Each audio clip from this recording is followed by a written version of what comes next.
चलो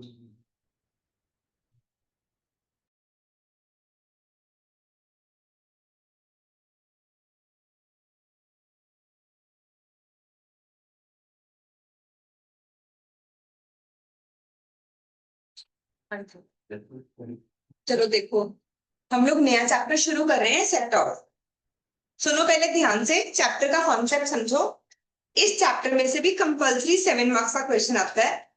हम आज ही, पहले तो एक दिन का ही चैप्टर है, आज सारा चैप्टर कवर हो जाएगा। कोशिश करेंगे हमारे बुक के क्वेश्चंस भी हम आज ही कंप्लीट कर लें। कल हम लोग लेटेस्ट 10 पेपर्स, 5 PYQ और 5 RTP, अब 10 पेपर्स देखना, सब में आपको सेट ऑफ चैप्टर का एक क्वेश्चन दिखेगा। ठीक है, तो अच्छे से टाइम लगाना है। पहले समझो चैप्टर का नाम क्या है, एग्रीगेशन।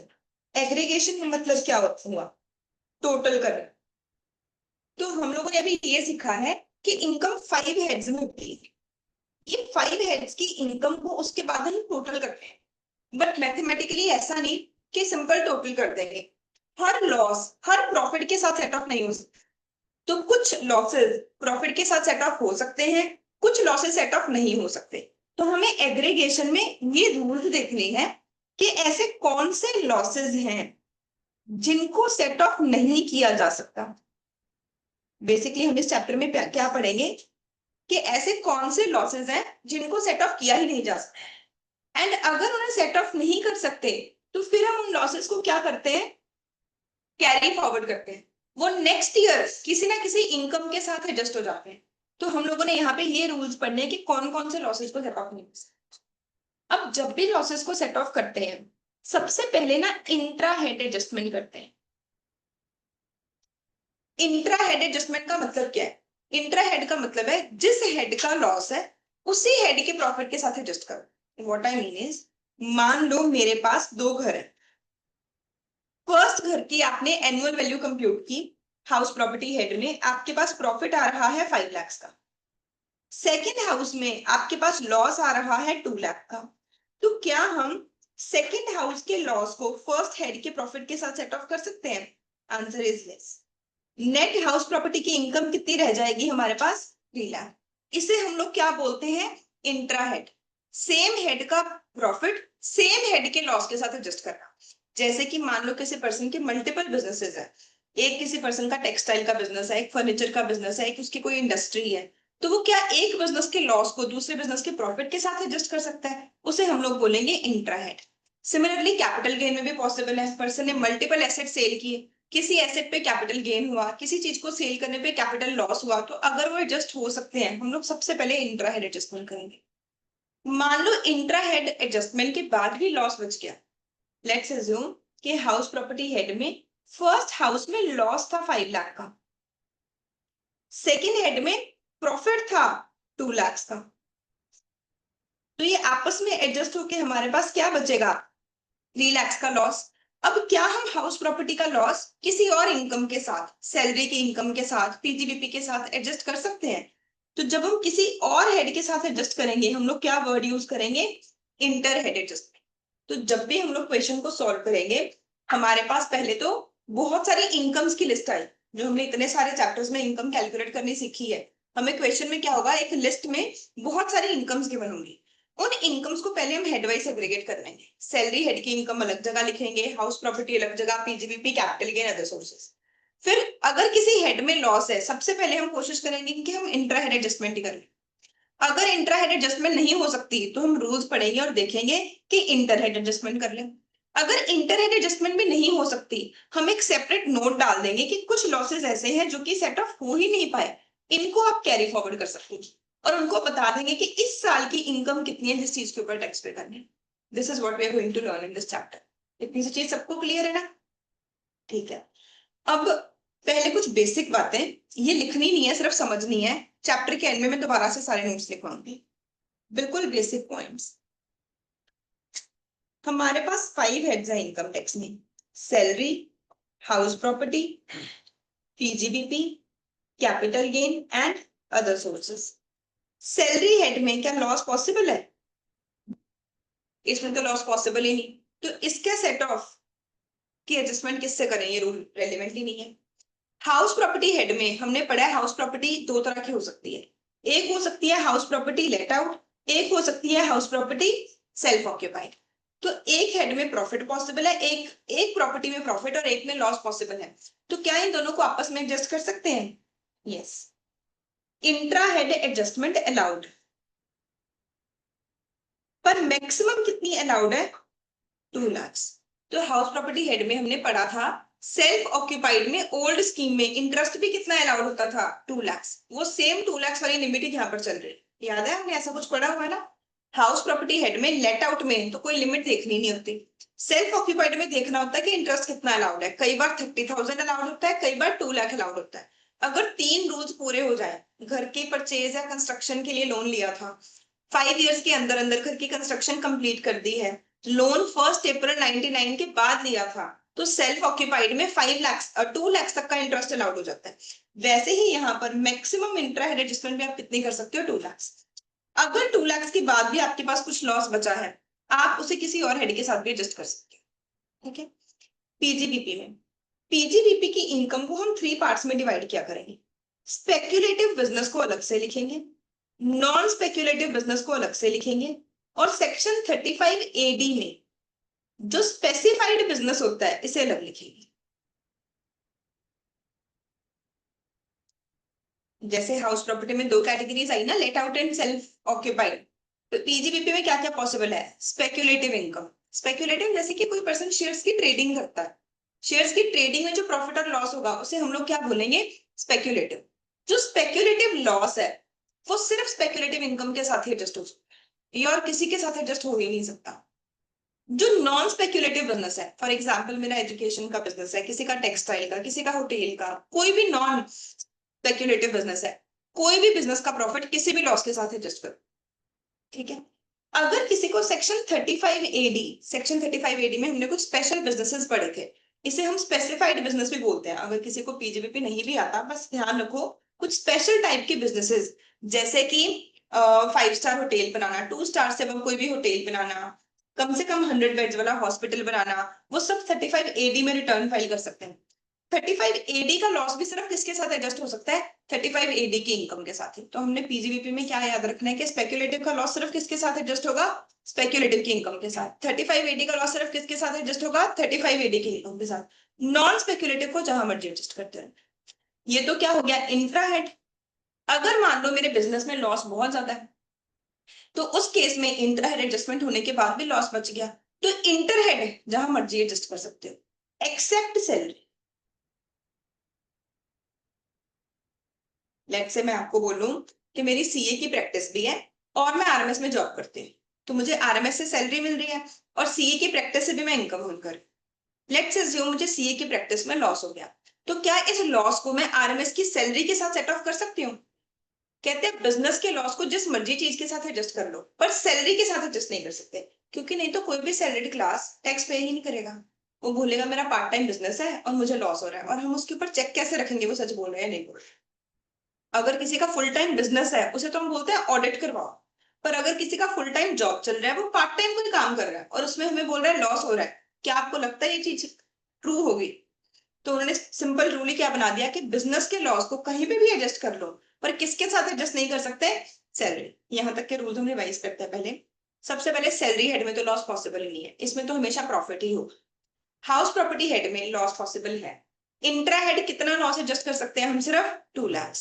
उसके बाद हमें इंटर हेड अलाउड है, इंटर हेड किसी चीज के साथ भी एडजस्ट कर सकते हैं।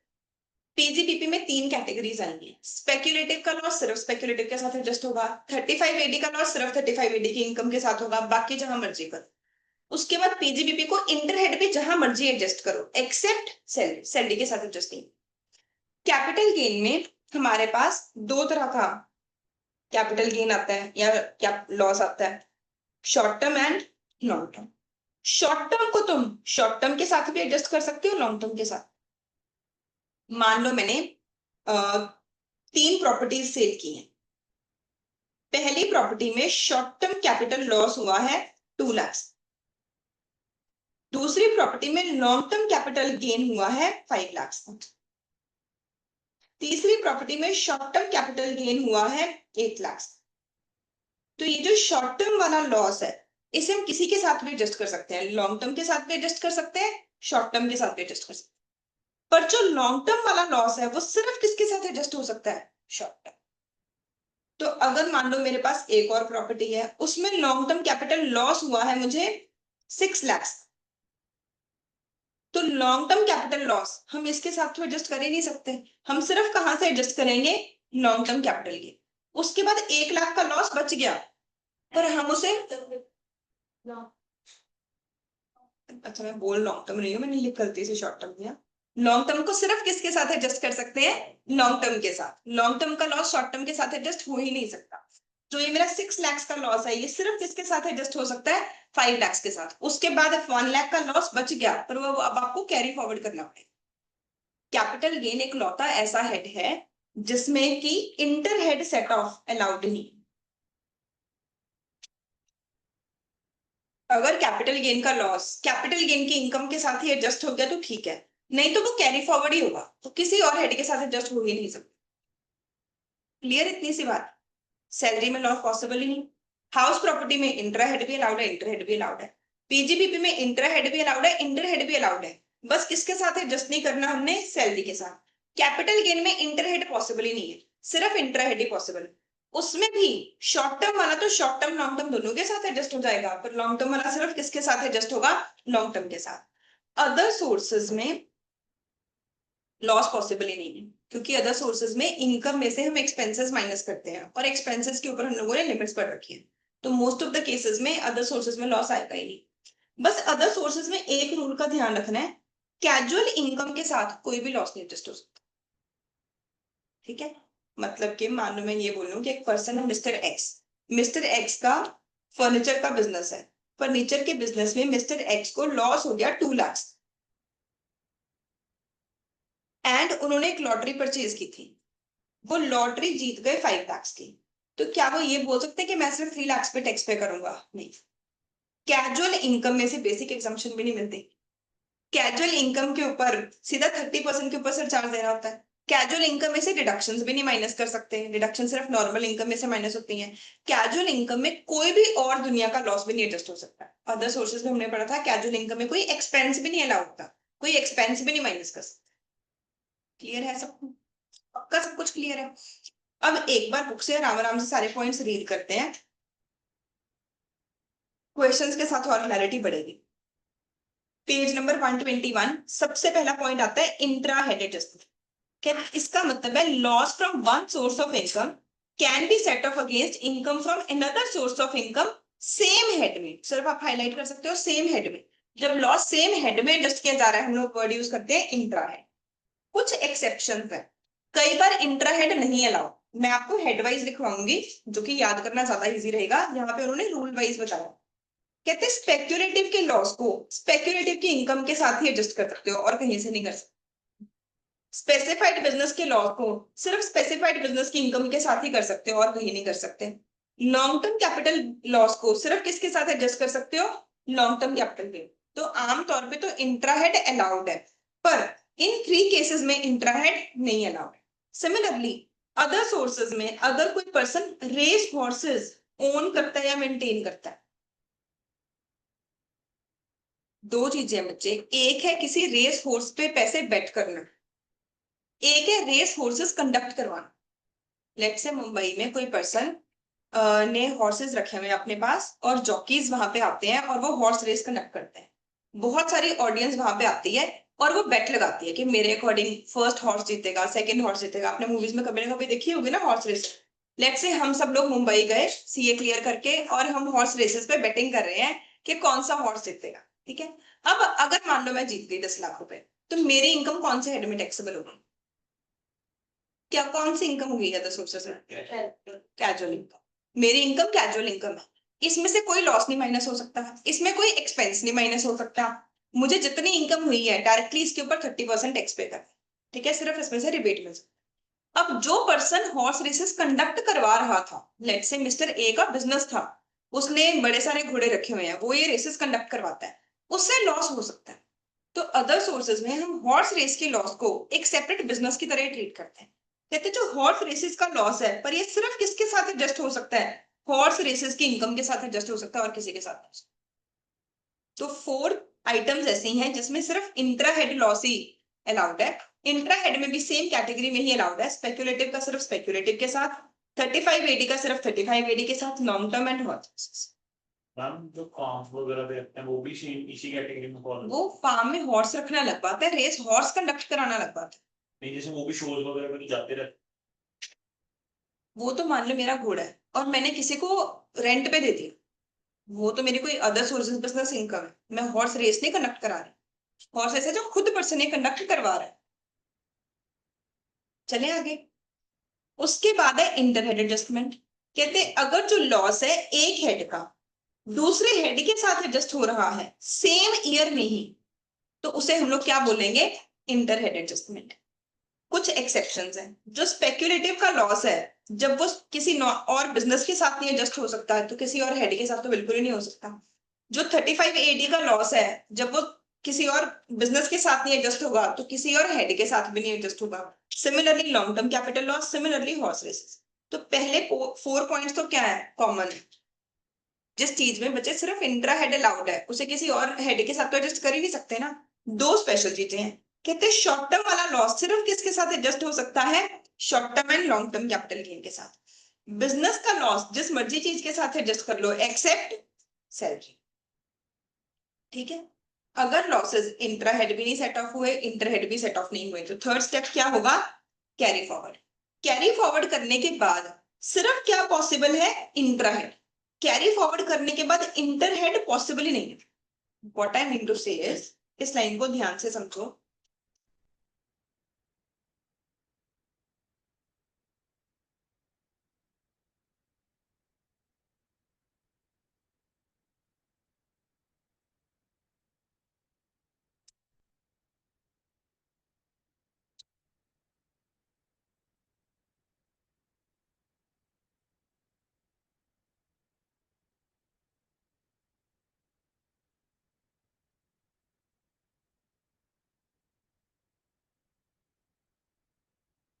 देखो फर्स्ट ईयर में सैलरी हेड में इनकम है, हाउस प्रॉपर्टी हेड में लॉस।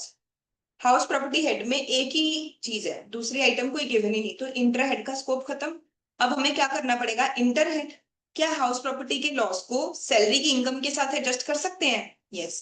तो हम इसे एडजस्ट कर देंगे और हम बोलेंगे कि इस साल की पर्सन की इनकम कितनी है, नील। इनकम तो उसकी 0 हो गई। और कितना लॉस कैरी फॉरवर्ड होगा, 1 लाख। 1 लाख का हाउस प्रॉपर्टी का लॉस पड़ा है जो कि कैरी फॉरवर्ड होगा। नेक्स्ट ईयर क्या हुआ, उसकी सैलरी की इनकम फिर से 1 लाख है और हाउस प्रॉपर्टी का लॉस है 1 लाख। तो क्या ये जो 1 लाख का उसका पुराना लॉस पड़ा है, क्या ये इसे इस सैलरी के साथ एडजस्ट कर सकता है, नहीं, अलाउड ही नहीं। जब लॉस कैरी फॉरवर्ड होके आता है पुराने सालों का लॉस, तो कहता आप इंट्रा हेड ही करो, इंटर हेड अलाउड ही नहीं है for carry forward losses, inter head adjustment is not allowed. तो जिस साल मैंने इनकम अर्न की है उस साल तो मैं इंट्रा हेड भी एडजस्ट कर सकती हूँ, इंटर हेड भी कर सकती हूँ। पर जब वो कैरी फॉरवर्ड होके आया है तो सिर्फ क्या पॉसिबल है, इंट्रा हेड ही पॉसिबल है। क्लियर है ना सबको बात। हम क्वेश्चन के थोड़ी से प्रैक्टिस करेंगे। अब उन्होंने हेड वाइज हमें बताया, पहले तो एक्ट में बताया क्या लिखा हुआ है, अब हेड वाइज। कहते हैं सैलरी हेड में लॉस पॉसिबल ही नहीं। हाउस प्रॉपर्टी हेड में अगर लॉस हो रहा है सबसे पहले आप इंट्रा हेड एडजस्टमेंट कर लो। अगर इंट्रा हेड एडजस्टमेंट नहीं हो पा रही तो इंटर हेड कर लो। पर इंटर हेड में मैक्सिमम कितनी अलाउड है, 2 लाख। 2 लाख से ज्यादा अलाउड ही नहीं है। उसके बाद आप लॉसेस को कैरी फॉरवर्ड कर सकते हो, कितनी देर तक के लिए कैरी फॉरवर्ड कर सकते हो, 8 ईयर्स तक के लिए।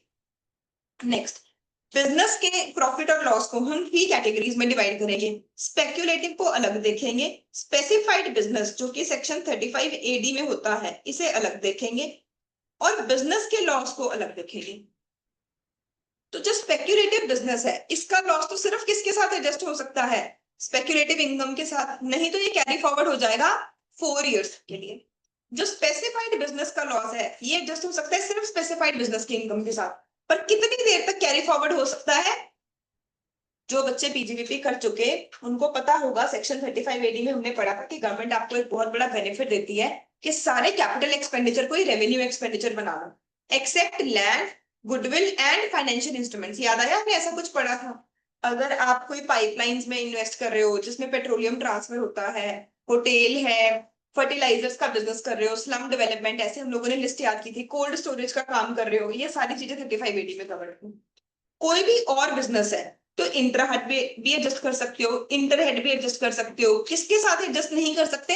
सैलरी के साथ। नहीं तो कैरी फॉरवर्ड कर सकते हो आप 8 ईयर्स तक के लिए। कैपिटल गेन में जो शॉर्ट टर्म वाला है वो शॉर्ट टर्म के साथ भी एडजस्ट हो जाएगा, लॉन्ग टर्म के साथ भी। नहीं तो कैरी फॉरवर्ड होगा 8 ईयर्स के लिए। लॉन्ग टर्म वाला तो सिर्फ किसके साथ एडजस्ट होता है? लॉन्ग टर्म के साथ। नहीं तो कैरी फॉरवर्ड होगा 8 ईयर्स के लिए। अदर सोर्सेज में रेस हॉर्सेस, जो रेस हॉर्सेस का लॉस है वो सिर्फ किसके साथ एडजस्ट हो सकता है? रेस हॉर्सेस की इनकम के साथ। ये भी काइंड ऑफ नहीं, वैसे स्पेक्युलेटिव तो नहीं है ये। मैंने रेस हॉर्सेस पे इन्वेस्ट किया, मेरे लिए तो ये स्पेक्युलेटिव इनकम हो सकती है, पर जो ये बिजनेस कर रहा है उसके लिए स्पेक्युलेटिव नहीं है ना। इसे कैरी फॉरवर्ड कर सकते हैं 4 ईयर्स के लिए। अगर कोई और लॉस होता है अदर सोर्सेज में तो इंट्रा हेड भी अलाउड है, इंटर हेड भी अलाउड है, कैरी फॉरवर्ड अदर सोर्सेज में नहीं। उसके बाद उन्होंने कुछ स्पेशल पॉइंट बताए। कहते जो लॉस है हाउस प्रॉपर्टी का, which can be set off against income from any other head, वो मैक्सिमम 2 लाख है। हम लोगों ने ऊपर भी ये रूल लिख लिया। It is to be remember that once a loss is carried forward it can only be set off against income from same head. Carry forward होने के बाद कभी भी लॉस जो है वो next year inter head adjust होगा ही नहीं, वो सिर्फ इंट्रा हेड ही एडजस्ट होगा। ये सारी चीजों की उन्होंने समरी बताई कि क्या क्या चीजें कितनी देर तक के लिए कैरी फॉरवर्ड होती। कोई भी कंफ्यूजन ना हो? अब मैं एक क्वेश्चन करके दिखाती हूँ, उसके बाद हम नोट्स बनाएंगे। सैलरी वाला फिर सब दोबारा पढ़े। सैलरी वाला कौन सा पॉइंट? मम्मी सैलरी एडजस्ट होगी 1 लाख की।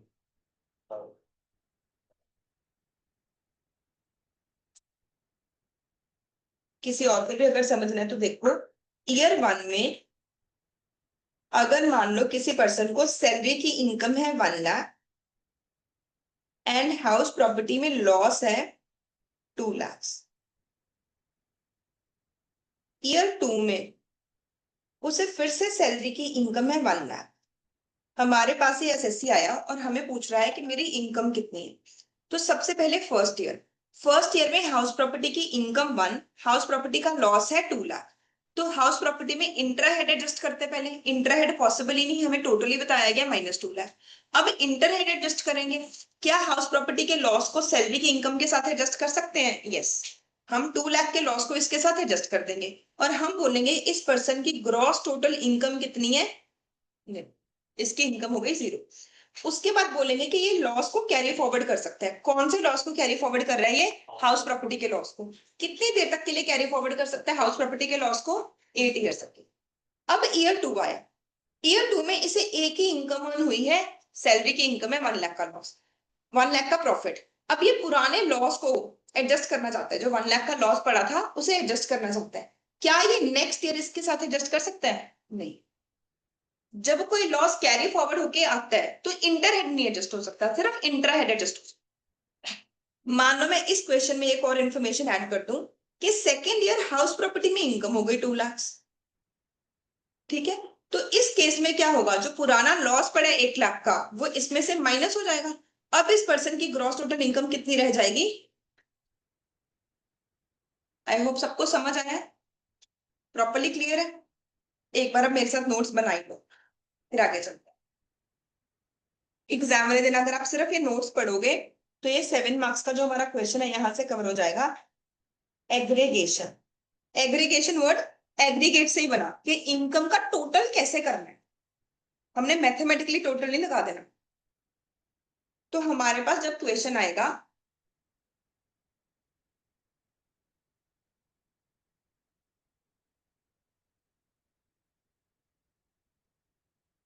जैसे कि ये एक टिपिकल एग्जाम क्वेश्चन है, इस टाइप का हमारे पास एग्जाम में क्वेश्चन आएगा।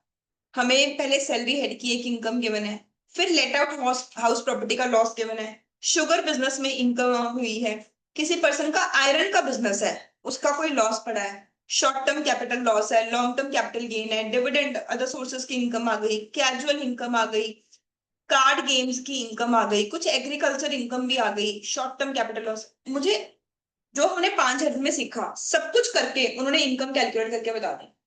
अलग अलग टाइप की हमें इनकम मिली। अब हमें बता रहे हैं कि पूछ रहे हैं कि सिर्फ ये बता दो पर्सन की इनकम कितनी है, और अगर कोई ऐसा लॉस है जो कि एडजस्ट नहीं हो रहा तो बताओ कितना लॉस कैरी फॉरवर्ड कर सकते हैं। समझ आ गई है बात? अब इस क्वेश्चन को हम लोग सॉल्व कैसे करेंगे, इतनी सारी इंफॉर्मेशन को हम लोग को एनालाइज कैसे करेंगे? तो सबसे पहले हम सैलरी हेड के बारे में देखते हैं। सैलरी हेड में लॉस नॉट पॉसिबल,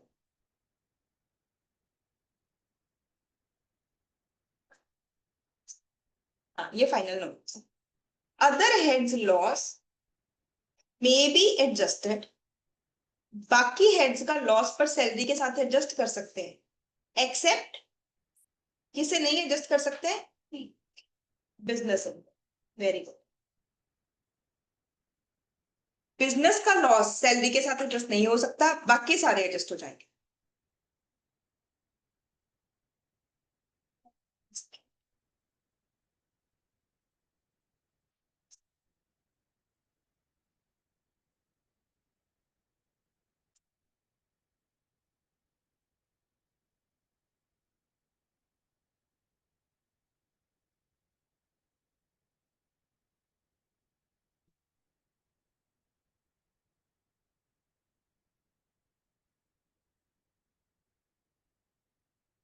लिख लिया सबने? Second, house property.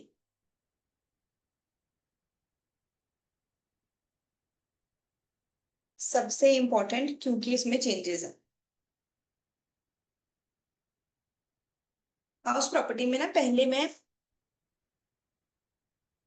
In trust के रूल्स रिवाइज करवाने के लिए दोबारा लिखवाया। इंटरेस्ट की रिडक्शन मिलती थी ना, वैसे हम लोगों ने ये हाउस प्रॉपर्टी हेड में लिख रखे हैं, बट वो रिवीजन के लिए यहाँ पे लिखवा रही हूँ दोबारा, और एग्जाम में भी हमें दोबारा रिवाइज कर। ओल्ड स्कीम में अलग रूल होते थे, न्यू स्कीम में अलग रूल, सिर्फ हाउस प्रॉपर्टी में ही ऐसा है। ओल्ड स्कीम में तो क्या होता था, जो लेट आउट है हाउस, नो लिमिट। जो सेल्फ ऑक्यूपाइड है उसके ऊपर इंटरेस्ट कितना मिलता था? 30,000 और 2 लाख। याद आया? हमने ऐसा कुछ पढ़ा हुआ है, सेम चार्ट पहले बनाया हुआ है।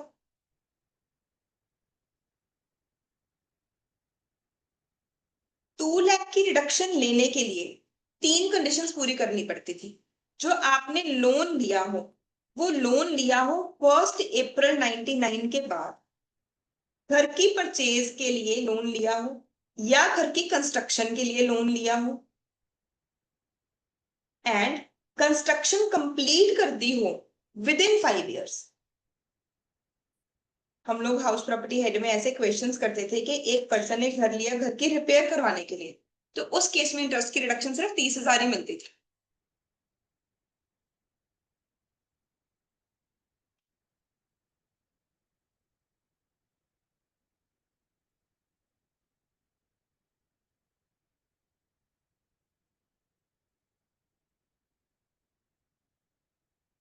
न्यू स्कीम में लेट आउट में तो अभी भी कोई लिमिट नहीं है, पर सेल्फ ऑक्यूपाइड में नॉट अलाउड।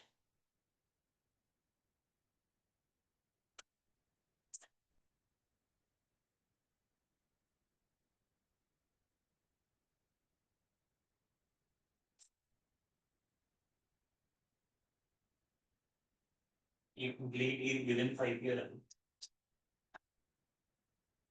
Completely right. समझ आया सबको? किसी को कोई भी कंफ्यूजन है तो मुझे पूछेंगे। अब सबसे पहले इंट्रा हेड।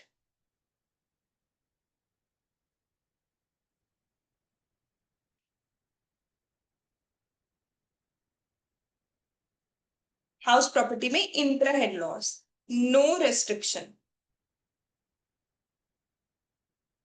कोई रेस्ट्रिक्शन नहीं।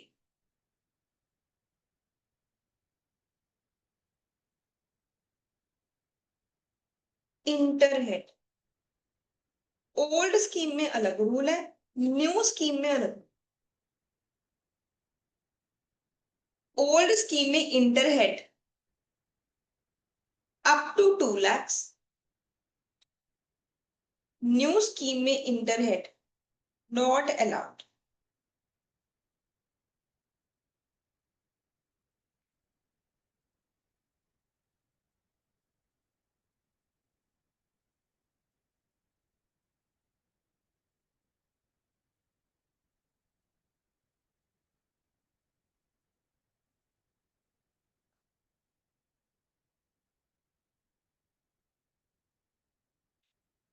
अगर इंटर हेड भी नहीं होगा तो फिर क्या होगा, कैरी फॉरवर्ड। ओल्ड स्कीम में अलग रूल है, न्यू स्कीम में अलग है। सबसे इंपॉर्टेंटली हाउस प्रॉपर्टी हेड है इस चैप्टर में। ओल्ड स्कीम में कैरी फॉरवर्ड अलाउड है 8 years के लिए, बट ओनली इंट्रा हेड। ये मैं लाइन बार बार दोबारा लिखवाऊंगी हर हेड में। जब लॉस कैरी फॉरवर्ड होके आएगा तो सिर्फ किस तरह की एडजस्टमेंट पॉसिबल है, इंट्रा हेड ही पॉसिबल है, न्यू स्कीम में नॉट अलाउड। तो मतलब गवर्नमेंट ने बहुत बोलते ना पॉलिसी रिफॉर्म आ गया, तो पॉलिसी रिफॉर्म ही आ गया हाउस प्रॉपर्टी हेड। पहले हाउस प्रॉपर्टी में लॉस की कोई लिमिट नहीं थी, इंटर हेड लॉस जितना मर्जी एडजस्ट हो जाता था। फिर गवर्नमेंट ने पहली लिमिट ये बनाई कि इंटर हेड मैक्सिमम कितना अलाउड होगा, 2 लाख। उसके बाद लेटेस्ट ईयर में और ज्यादा रिफाइन कर दिया इस चीज को। उन्होंने बोला सेल्फ ऑक्यूपाइड, मैंने अपने रहने के लिए घर खरीदा है, मैं इंटरेस्ट की रिडक्शन क्यों क्लेम कर रही हूँ। कहते सेल्फ ऑक्यूपाइड में इंटरेस्ट मिलेगा ही नहीं। तो ये सोचो अगर सेल्फ ऑक्यूपाइड में इंटरेस्ट मिलेगा ही नहीं तो पॉसिबिलिटी ऑफ लॉस भी बहुत कम हो गई। अब लॉस सिर्फ कब पॉसिबल है, जब मैंने घर रेंट पे दिया हुआ है। तो प्रैक्टिकली क्या ये पॉसिबल है कि मुझे रेंट कम आ रहा है और बैंक का इंटरेस्ट उससे ज्यादा है। इसमें तो लॉस की पॉसिबिलिटी बहुत कम थी। सेल्फ ऑक्यूपाइड में तो क्या होता था, एनएवी 0 होती थी, तो उसमें से जब भी इंटरेस्ट माइनस करते थे तो लॉस बन जाता था। लेट आउट में तो पॉसिबल ही नहीं होता था लॉस। तो उन्होंने हाउस प्रॉपर्टी हेड में लॉस की पॉसिबिलिटी ऑलमोस्ट खत्म कर दी। कहते सेल्फ ऑक्यूपाइड में इंटरेस्ट अलाउड ही नहीं है, पहली बात। दूसरी बात, इंटर हेड में ओल्ड स्कीम में 2 लाख का लॉस अलाउड था, न्यू स्कीम में इंटर हेड अलाउड ही नहीं है। तीसरी बात, कैरी फॉरवर्ड, ओल्ड स्कीम में लॉस होता था तो उसे कैरी फॉरवर्ड भी कर सकते हो, न्यू स्कीम में लॉस है ही नहीं तो उसे कैरी फॉरवर्ड भी नहीं कर सकते। ठीक है, लास्ट बात, house property loss can be carried forward without filing ITR. तो हम लोग ये नेक्स्ट चैप्टर में सीखेंगे। लास्ट चैप्टर जो है हमारा वो है प्रोविजन फॉर फाइलिंग आईटीआर। अभी तक हमने आईटीआर का एक ही रूल याद किया हुआ है कि सेक्शन 139 में हमें बता रखा है टैक्स की रिटर्न भरने की लास्ट डेट क्या है। क्या डेट होती है टैक्स की रिटर्न भरने की, आमतौर पे 31 जुलाई। पर अगर किसी भी एक्ट में ऑडिट होना हो तो 31 अक्टूबर। तो अगर मैं रिटर्न ही मानो टाइम पे नहीं भर रही तो लॉस कैरी फॉरवर्ड ही नहीं कर सकते। ठीक है, मान लो मुझे कैश फ्री बोले कि पिछले साल बिजनेस में लॉस हुआ था 10 लाख, पर मैं पिछले साल रिटर्न भरना भूल गई। तो हम बोलेंगे क्या पता तुम सच बोल रहे हो कि झूठ बोल रहे हो। हम वो लॉस अलाउ ही नहीं करते। हम लॉस कब अलाउ करते हैं, अगर आपने रिटर्न भरी हो। पर हाउस प्रॉपर्टी उसकी एक्सेप्शन थी। हाउस प्रॉपर्टी का लॉस रिटर्न भरे बिना भी कैरी फॉरवर्ड हो जाता। ठीक है, सेकेंड हेड हो गया। थर्ड हेड आ गया हमारे पास, पीजीपी।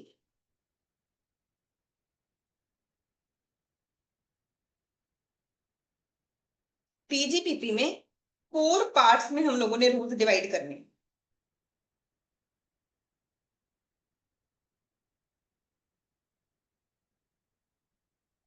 स्पेक्यूलेटिव लॉस के बारे में अलग ट्रीटमेंट है,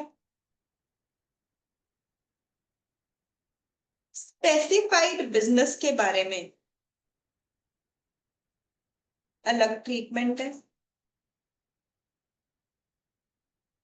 अनएब्सॉर्ब्ड डेप्रिसिएशन और अनएब्सॉर्ब्ड साइंटिफिक रिसर्च। अगर आपको याद हो हम लोग वहां पे सीक्वेंस पढ़ते थे कि कैसे सेट ऑफ करेंगे इन चीजों को। साइंटिफिक रिसर्च वाला कैपिटल एक्सपेंडिचर। आई होप सबको एटलीस्ट वर्ड्स याद है पीजीपी वाले। अनएब्सॉर्ब्ड डेप्रिसिएशन, जब बिजनेस में प्रॉफिट इतना नहीं है कि वो डेप्रिसिएशन को एडजस्ट कर पाए, जैसे अनएग्जॉस्टेड बेसिक एग्जाम्पशन होती है। या फिर साइंटिफिक रिसर्च का खर्चा, मुझे एग्जाम्पशन तो मिल गई सेक्शन 35 में पर मेरे पास प्रॉफिट ही नहीं है उसे एडजस्ट करने, एंड बाकी सारे बिजनेसेस अलग चले जाएंगे।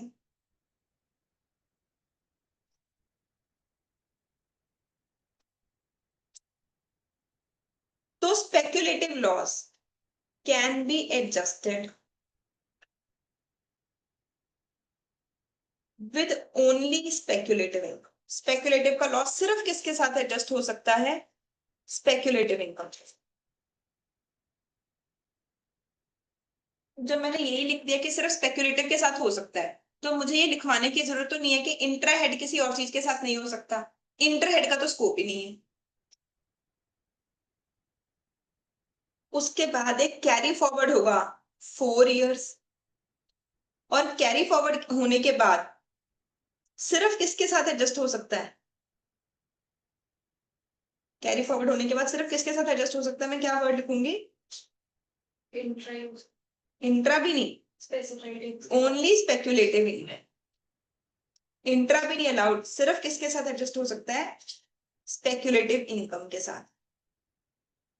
दो रूल्स हैं स्पेक्यूलेटिव का, लॉस सिर्फ स्पेक्यूलेटिव के साथ ही एडजस्ट होगा। 4 इयर्स तक कैरी फॉरवर्ड हो जाएगा।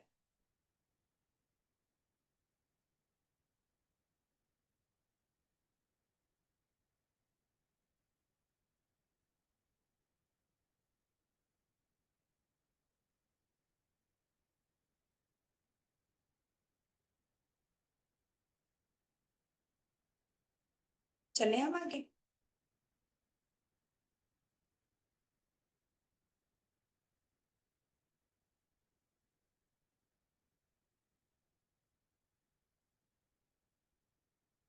Specified business can be adjusted with only specified business. Specified business का लॉस सिर्फ स्पेसिफाइड की बिजनेस की इनकम के साथ ही एडजस्ट हो सकता है, पर ये कैरी फॉरवर्ड हो सकता है इनफाइनाइट टाइम पीरियड के लिए, इनडेफिनेट टाइम के लिए, बट ओनली विथ 3580 इनकम। जब ये कैरी फॉरवर्ड होके आएगा तो सिर्फ किसके साथ एडजस्ट होगा? सेक्शन 3580 की इनकम के साथ।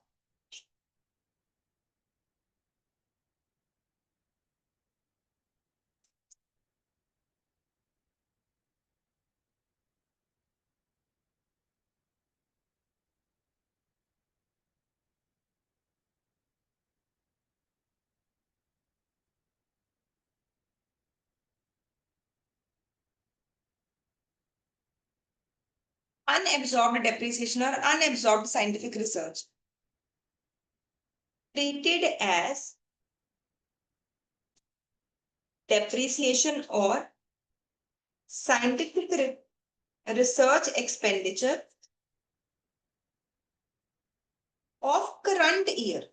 याद है आपको, हमने वहां पर भी ये पढ़ा था। चाहे पुराने सालों की डेप्रिसिएशन, पर हम उसे ट्रीट किसकी तरह करते हैं? जैसे वो इस साल की depreciation.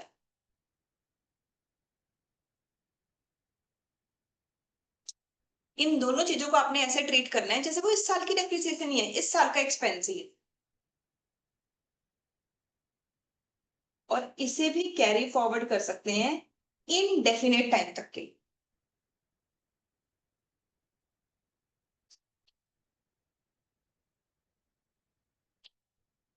And can be adjusted intrahead. ये क्या बन गया?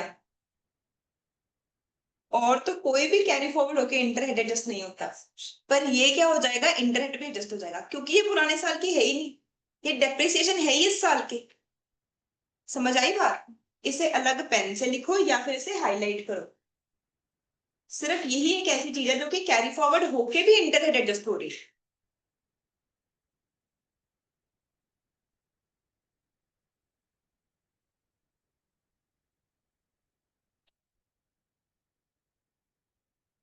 अब जो आम बिजनेसेस हैं, बाकी सारे बिजनेसेस, उसमें क्या होगा? इंट्राहेड अलाउड,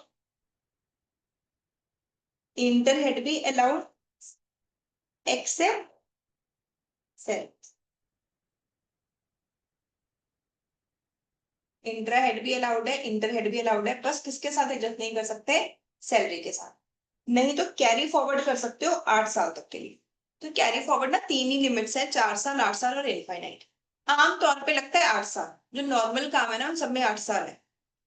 ठीक है, जो चीजों को गवर्नमेंट प्रमोट नहीं करना चाहती उसमें 4 साल है, जैसे कि हॉर्स रेसेस, स्पेक्यूलेटिव इनकम, जिसको गवर्नमेंट प्रमोट नहीं करना चाहती उसमें 4 साल कर दिया। जिससे बहुत ज्यादा प्रमोट करना चाहती है, कहते प्लांट एंड मशीनरी खरीदो, डेप्रिसिएशन को इनफाइनाइट टाइम तक कैरी फॉरवर्ड कर सकते हो। साइंटिफिक रिसर्च करो, उसे भी इनफाइनाइट टाइम तक कैरी फॉरवर्ड कर सकते हो। लॉजिक समझे हो? तो आमतौर पे तो रूल 8 इयर्स है। इनकम टैक्स एक्ट में बुक्स भी 8 इयर्स तक के लिए, कंपनीज एक्ट में भी 8 साल तक के लिए बुक्स मेंटेन करनी होती है। इनकम टैक्स एक्ट में भी पहले 8 इयर्स था, अब 6 इयर्स हो गया। तो कैरी फॉरवर्ड भी 8 सालों तक के लिए ही अलाउड। ठीक है, पर कैरी फॉरवर्ड होने के बाद सिर्फ क्या होगा, but can be adjusted only intra head. अब सिर्फ इंट्रा हेड ही अलाउड होगा, इंटर हेड अलाउड ही नहीं होगा।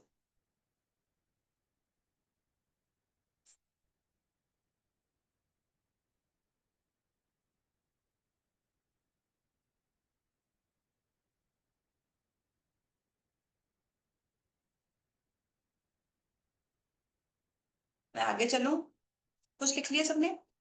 फोर्थ हेड आ गया हमारे पास, कैपिटल गेन।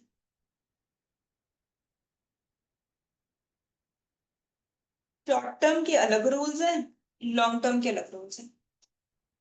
शॉर्ट टर्म को इंट्रा हेड शॉर्ट टर्म के साथ भी कर सकते हो, लॉन्ग टर्म के साथ भी कर सकते हो। इंटर हेड नहीं कर सकते। शॉर्ट टर्म को इंट्रा हेड तो आप शॉर्ट टर्म गेन के साथ भी एडजस्ट कर सकते हो, लॉन्ग टर्म के साथ भी। इंटर हेड कर ही नहीं सकते। कैरी फॉरवर्ड कर सकते हो 8 इयर्स के लिए, but only intra. Carry forward करके तो कभी इंटर हेड कर ही नहीं सकते।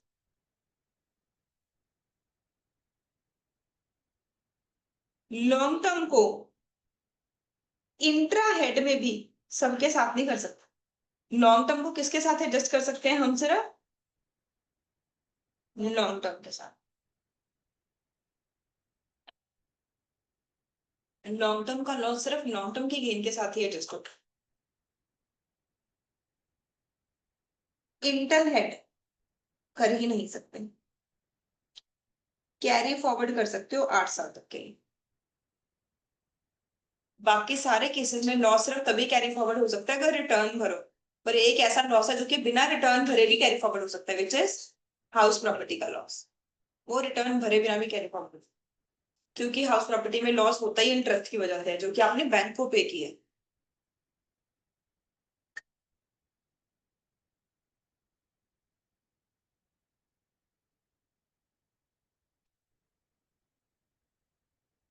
आगे चलो, फिफ्थ और लास्ट पॉइंट, अदर सोर्सेज में क्या हो। कैपिटल गेन के नीचे एक छोटा सा रूल और लिख लो, नहीं तो एंड में लिख लो स्पेशल पॉइंट्स। मैंने 2 स्पेशल पॉइंट्स लिखवाने हैं, चाहे एंड में लिख लेना अदर सोर्सेज के बाद ये पॉइंट। कैपिटल गेन हेड में, other losses can be adjusted with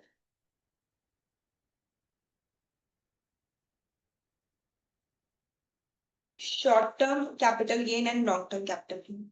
जब हम क्वेश्चन सॉल्व करने लगते हैं ना, तो हम, पता तो है हमें कि लॉन्ग टर्म का लॉस सिर्फ लॉन्ग टर्म के साथ एडजस्ट होता है, शॉर्ट टर्म का शॉर्ट टर्म लॉन्ग टर्म दोनों के साथ होता है। पर बच्चों का रिफ्लेक्स ऐसा होता है कि हमें लगता है कि कोई और लॉस भी कैपिटल गेन के साथ एडजस्ट नहीं हो सकता। बिजनेस का लॉस तो कैपिटल गेन की इनकम के साथ एडजस्ट हो सकता है, पर कैपिटल गेन का लॉस बिजनेस की इनकम के साथ एडजस्ट नहीं हो सकता। समझ आई मेरी बात? वैसे तो रूल मैंने ऊपर ही लिखवा दिया, बट नॉर्मली जो स्टूडेंट से गलती होती है, मैं उस चीज को हाईलाइट कर रही हूँ। मान लो एक्स को बिजनेस में प्रॉफिट हो गया 10 लाख का, and long term capital loss है 2 लाख का, तो क्या वो बिजनेस का loss long term capital loss के साथ एडजस्ट कर सकता है? यस। बाकी लॉसेस को लॉन्ग टर्म के कैपिटल के साथ एडजस्ट कर सकते हैं। ठीक है, सॉरी, बिजनेस में प्रॉफिट नहीं, बिजनेस में लॉस है, लॉन्ग टर्म गेन है। बिजनेस के लॉस को लॉन्ग टर्म कैपिटल गेन के साथ एडजस्ट कर सकते हैं, बट नॉट वाइस वर्सा। अगर मान लो बिजनेस में प्रॉफिट है, लॉन्ग टर्म कैपिटल लॉस है, तो long term capital loss business की इनकम के साथ एडजस्ट नहीं हो सकता। अदर सोर्सेज में हम 3 कैटेगरीज में रूल्स बनाएंगे। Horse races, own and maintain. Horse races में अगर बेटिंग है, वो इस कैटेगरी में नहीं आएगा, वो कैजुअल इनकम में जाएगा। ठीक है, कैजुअल इनकम के अलग रूल है, बाकी सबके अलग रूल है। तो आपको लग रहा होगा मैम अदर सोर्सेज में पॉसिबिलिटी कहाँ पे है लॉस, तो मुझे कैटेगरी बता सकते हो कहाँ पे पॉसिबल है, कोई भी चीज याद आ रही हो अदर सोर्सेज में लॉस हो जाए।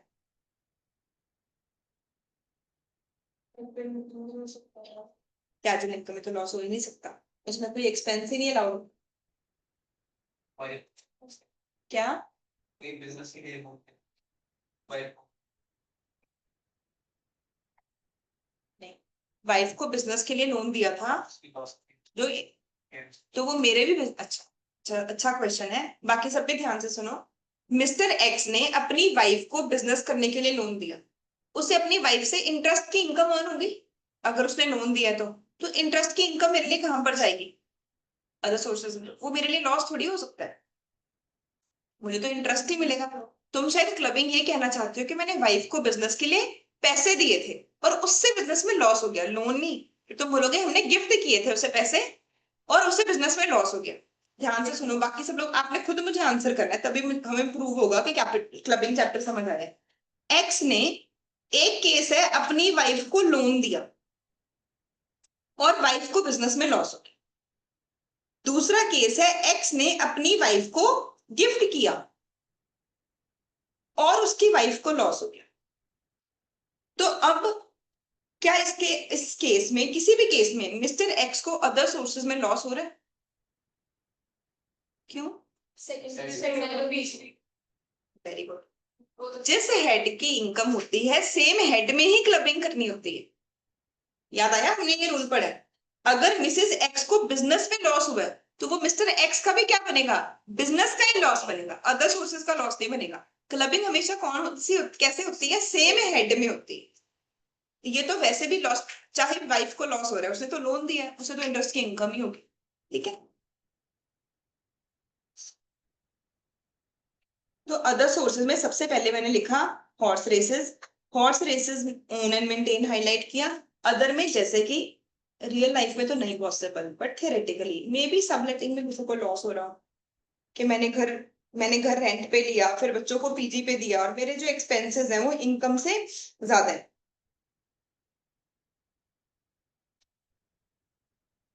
सबलेटिंग में एक माइन्यूट चांस है, देखो डिविडेंड में लॉस हो सकता है क्योंकि डिविडेंड में एक ही खर्चा अलाउड है 20%। इंटरेस्ट ऑन डिलेड कंपनसेशन में लॉस हो सकता है, उसमें एक ही खर्चा अलाउड है 50%, ठीक है। उसके बाद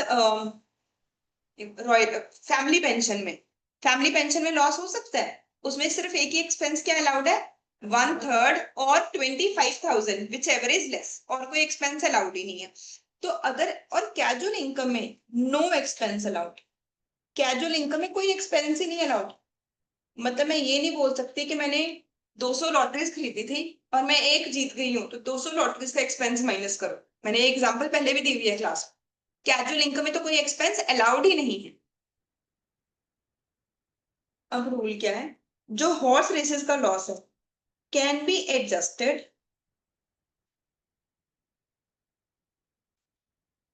with only income from owning and maintaining horse races.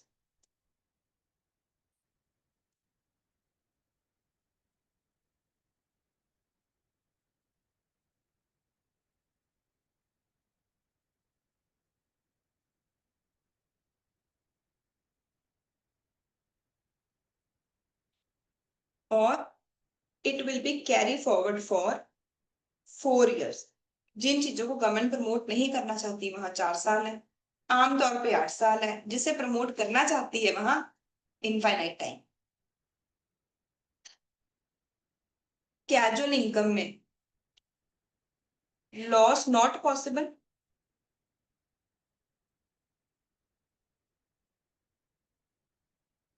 And losses of other heads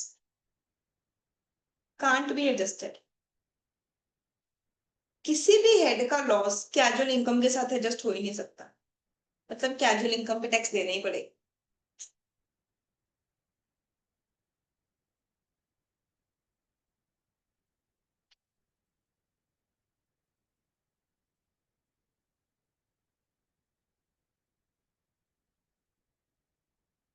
ठीक है। बाकी सब में इंट्रा हेड अलाउड है, कोई रेस्ट्रिक्शन नहीं। इंटर हेड भी अलाउड है, कोई रेस्ट्रिक्शन नहीं। Carry forward is not allowed.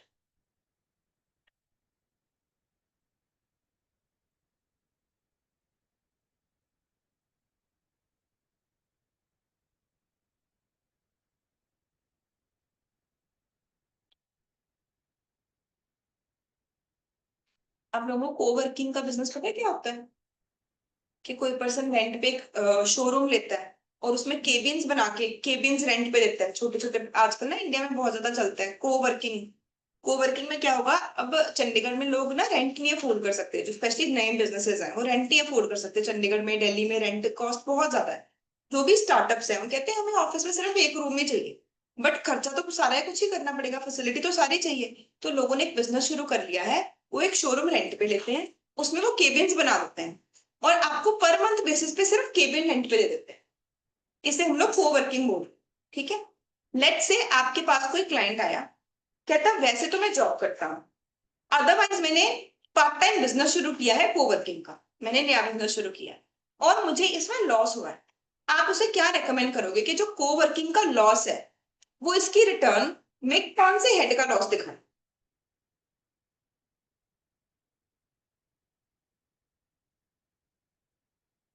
Let me repeat my question, ध्यान से सुनोगे। आपके पास एक पर्सन आया, लेट से आपके पास सीए अमन गुप्ता आया, ठीक है। वो बोल रहा है कि मैं बोट में जॉब करता हूँ, मुझे एक ही इनकम होती है सैलरी, और मैंने पार्ट टाइम एक बिजनेस शुरू किया। फर्स्ट केस है, उसने शोरूम को पार्ट्स में रेंट पे देना शुरू किया और पहले साल इसे लॉस हो गया। ये आपसे एडवाइस मांग रहा है कि मैं इसे कौन से हेड में लेके जाऊं। सेकंड केस है कि इसने घर रेंट पे लिया है और ये घर रेंट पे लेके आगे बच्चों को पीजी में रेंट पे देता है। इसमें भी इसे कुछ इनकम अर्न हुई है, इनकम या लॉस जो मर्जी मान लो। इसे बताओ मैं कौन से हेड में लेके जाऊं, दोनों अलग अलग केसेस हैं।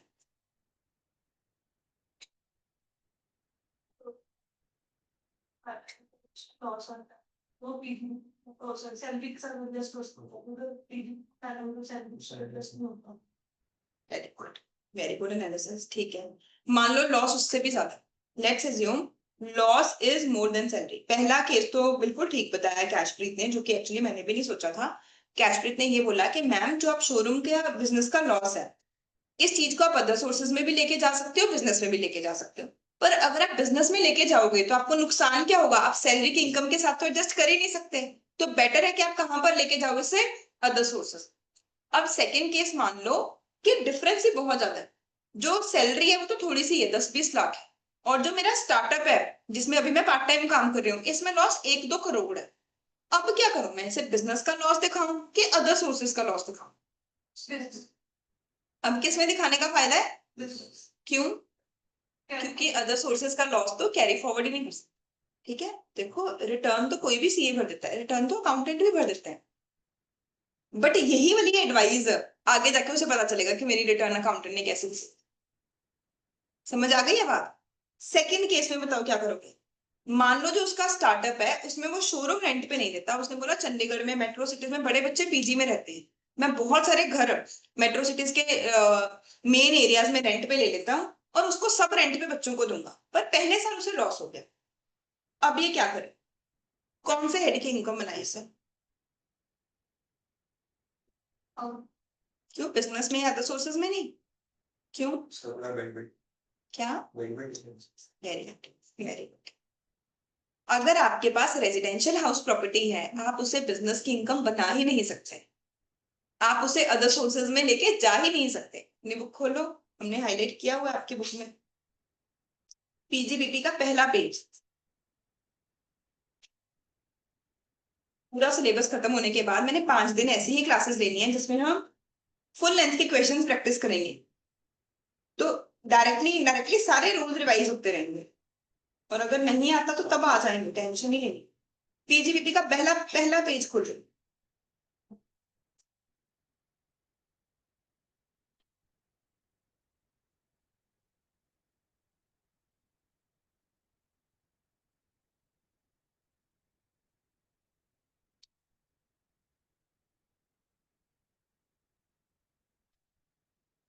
इस चीज पे लेटेस्ट आरटीपी में एमसीक्यू भी आया था, वो भी हमने क्लास में किया था। अब नेक्स्ट टाइम ये रूल आप बिल्कुल नहीं भूलोगे। और मैंने आपको अमेंडमेंट बोल के लिखवाया हो।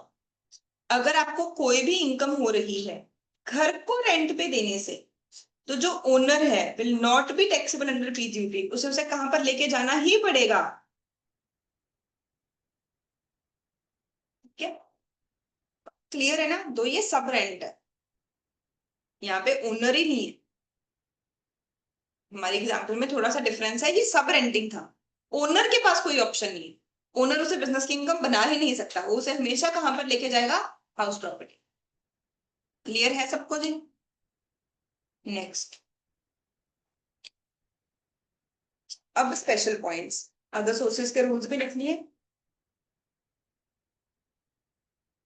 कैरी फॉरवर्ड के सेट ऑफ के स्पेशल पॉइंट्स।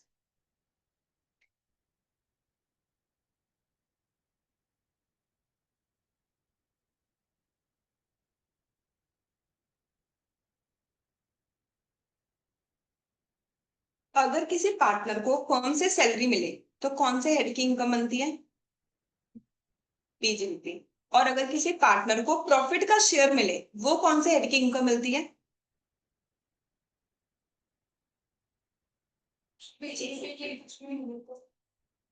दोबारा सोच लो। अगर किसी पार्टनर को अपनी फर्म से प्रॉफिट का शेयर मिले कौन से हेड की इनकम बनेगी।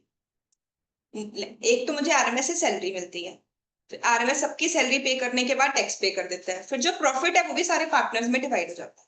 तो आपने मुझे बोला कि जो मुझे सैलरी मिलेगी आरएमएस से वो मेरी बिजनेस की इनकम है, आई एग्री। जो मुझे प्रॉफिट का शेयर मिलेगा वो कौन से हेड की इनकम है, ये तो एग्जाम्प्ट है टैक्स से। ये टैक्सेबल होता है कि एग्जाम्प्ट होता है, हमने पढ़ा हुआ है पहले, it is exempt from tax. Double taxation थोड़ी हो सकती है। मैं और फर्म सेपरेट लीगल पर्सन ही नहीं है, फर्म तो आर्टिफिशियल लीगल पर्सन ही नहीं होती। तो जब फर्म ने टैक्स पे कर दिया मेरे से दूसरी बार टैक्स ले ही नहीं सकते। सैलरी में मेरे से टैक्स ले सकते हैं क्योंकि फर्म ने डिडक्शन ले ली थी, ठीक है ना। तो प्रॉफिट शेयर, ये पहले लिखवाया हुआ है point, from firm is exam. तो मैं ये सेट ऑफ में क्यों लिखवा रही हूँ, सेट ऑफ में आपको क्वेश्चन में लिखा हुआ आएगा लॉस फ्रॉम फर्म और आप इसे बिजनेस का लॉस बना लो। अगर प्रॉफिट एग्जाम्प्ट है तो क्या वो लॉस भी हम अलाउ कर सकते हैं, नहीं। 10 लॉस इज ऑल्सो एग्जाम्प्ट, ध्यान में रखना है बस कि लॉस भी एग्जाम्प्ट।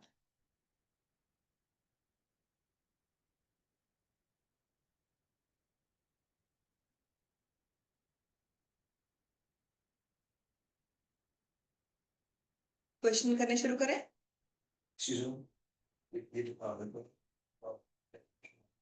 क्या चीज,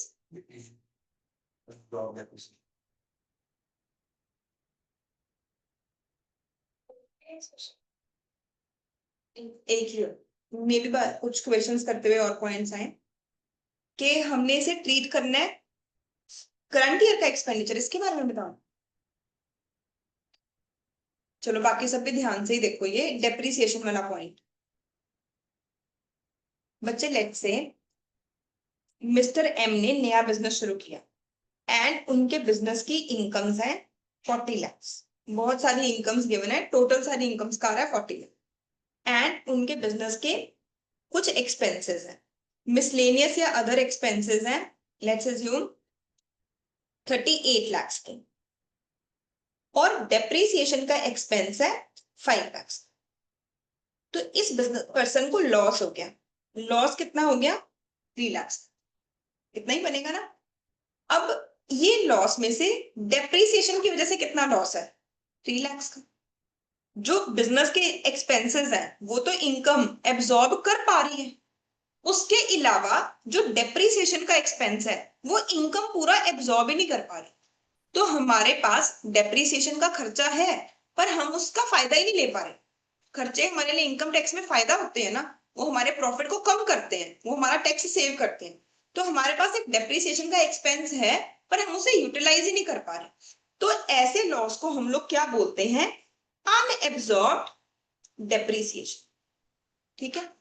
फिर सेकेंड ईयर में इस पर्सन को बिजनेस में इनकम हुई लेट्स से 40 lakhs, और इसके सारे एक्सपेंसेस मिला के टोटल एक्सपेंस है 39 lakhs, एंड इसे प्रॉफिट कितना हो गया? 1 लाख।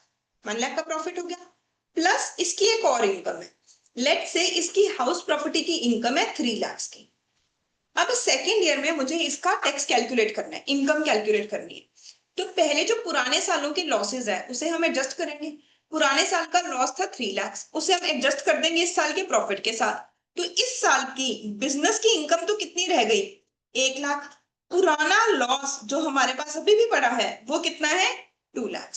जो पुराना लॉस 2 लाख का पड़ा है, क्या हम उसे हाउस प्रॉपर्टी की इनकम के साथ एडजस्ट कर सकते हैं? वैसे तो नहीं कर सकते, क्योंकि जो कैरी फॉरवर्ड होके चीज आती है वो सिर्फ क्या एडजस्ट हो सकती है? इंट्राहेड, वो इंटरहेड हो ही नहीं सकती। पर कहते हैं अनएब्सॉर्ब्ड डेप्रिसिएशन को आपने क्या मानना है? करंट ईयर का खर्चा ही मान। हम ये मानेंगे कि ये जो 2 लाख की डेप्रिसिएशन है ये इस साल की डेप्रिसिएशन है। अगर ये इस साल की डेप्रिसिएशन है, क्या ये हाउस प्रॉपर्टी के इनकम के साथ एडजस्ट हो सकती है? यस। समझ आ गई है बात सबको? हाँ जी, जीरो। ठीक है, पक्का क्लियर है? एक और एग्जांपल लो।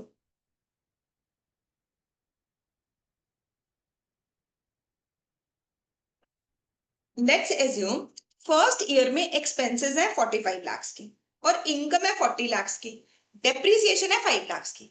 अब इस पर्सन को पूरा लॉस तो कितना हो गया? 10 लाख। पर ये सारा लॉस क्या डेप्रिसिएशन की वजह से है? नहीं। इस केस में हम लोग बोलेंगे कि बिजनेस का लॉस कितना है? 5 लाख। अनएब्सॉर्ब्ड डेप्रिसिएशन कितनी है? 5 लाख। जो बिजनेस का लॉस है ये कितनी देर तक के लिए कैरी फॉरवर्ड हो सकता है? 8 इयर्स तक के लिए। ठीक है ना? और जो अनएब्सॉर्ब्ड डेप्रिसिएशन है ये कितनी देर तक के लिए कैरी फॉरवर्ड हो सकते हैं? इनफाइनाइट। जब बिजनेस का लॉस कैरी फॉरवर्ड होके आएगा ये सिर्फ किसके साथ एडजस्ट हो सकता है? बिजनेस की इनकम के साथ। पर जो अनएब्सॉर्ब्ड डेप्रिसिएशन है ये किसी मर्जी के साथ एडजस्ट कर लो। ठीक है। अब अगर आपके पास मौका मिले किसी लॉस को एडजस्ट करने का, तो आप क्या करोगे? पहले बिजनेस का लॉस एडजस्ट करोगे कि पहले पुरानी डेप्रिसिएशन एडजस्ट करोगे? आपको किस में ज्यादा फायदा है? बिजनेस लॉस में, क्योंकि वो तो ज्यादा देर तक कैरी फॉरवर्ड हो ही नहीं सकता। जब भी मौका मिलेगा हम पहले क्या एडजस्ट करेंगे? Business loss. एंड में सोचेंगे डेप्रिसिएशन को एडजस्ट करने का। ठीक है ना? तो बुक में लिखा हुआ है बट आपको अपने आप ही समझ आ गया, मैंने पॉइंट लिखवाया नहीं, ये बिजनेस चैप्टर में भी आया था और ये यहाँ पर भी लिखा हुआ है।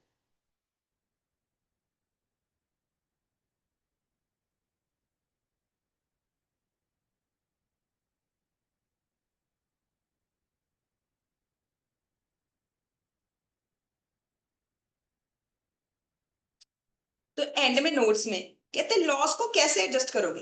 कहते पहले तो इस साल की डेप्रिसिएशन माइनस करनी है, फिर पुराने सालों का बिजनेस का लॉस माइनस करना है, एंड में अनएब्सॉर्ब्ड डेप्रिसिएशन माइनस करनी है, which is obviously pretty logical. Clear है ना सबको? बाकी सब पॉइंट्स हम लोगों ने नोट्स में कवर कर लिए हैं, एंड में एक बार रीड भी कर लेंगे, अभी क्वेश्चंस करते हैं।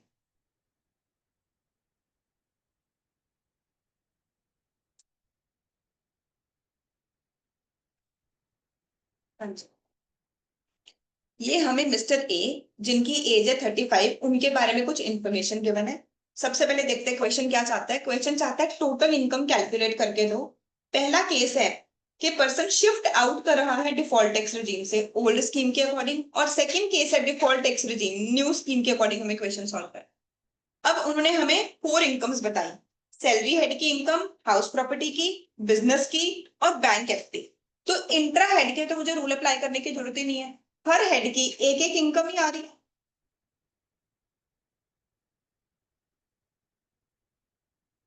हर हेड की एक ही इनकम है ना, तो इंटर हेड पे अप्लाई नहीं करना, डायरेक्टली इंटर हेड पे जंप करेंगे। अब सबसे पहले न्यू स्कीम के अकॉर्डिंग क्या मैं हाउस प्रॉपर्टी का लॉस इंटर हेड एडजस्ट कर सकती हूँ? न्यू स्कीम के अकॉर्डिंग क्वेश्चन सॉल्व करते हैं।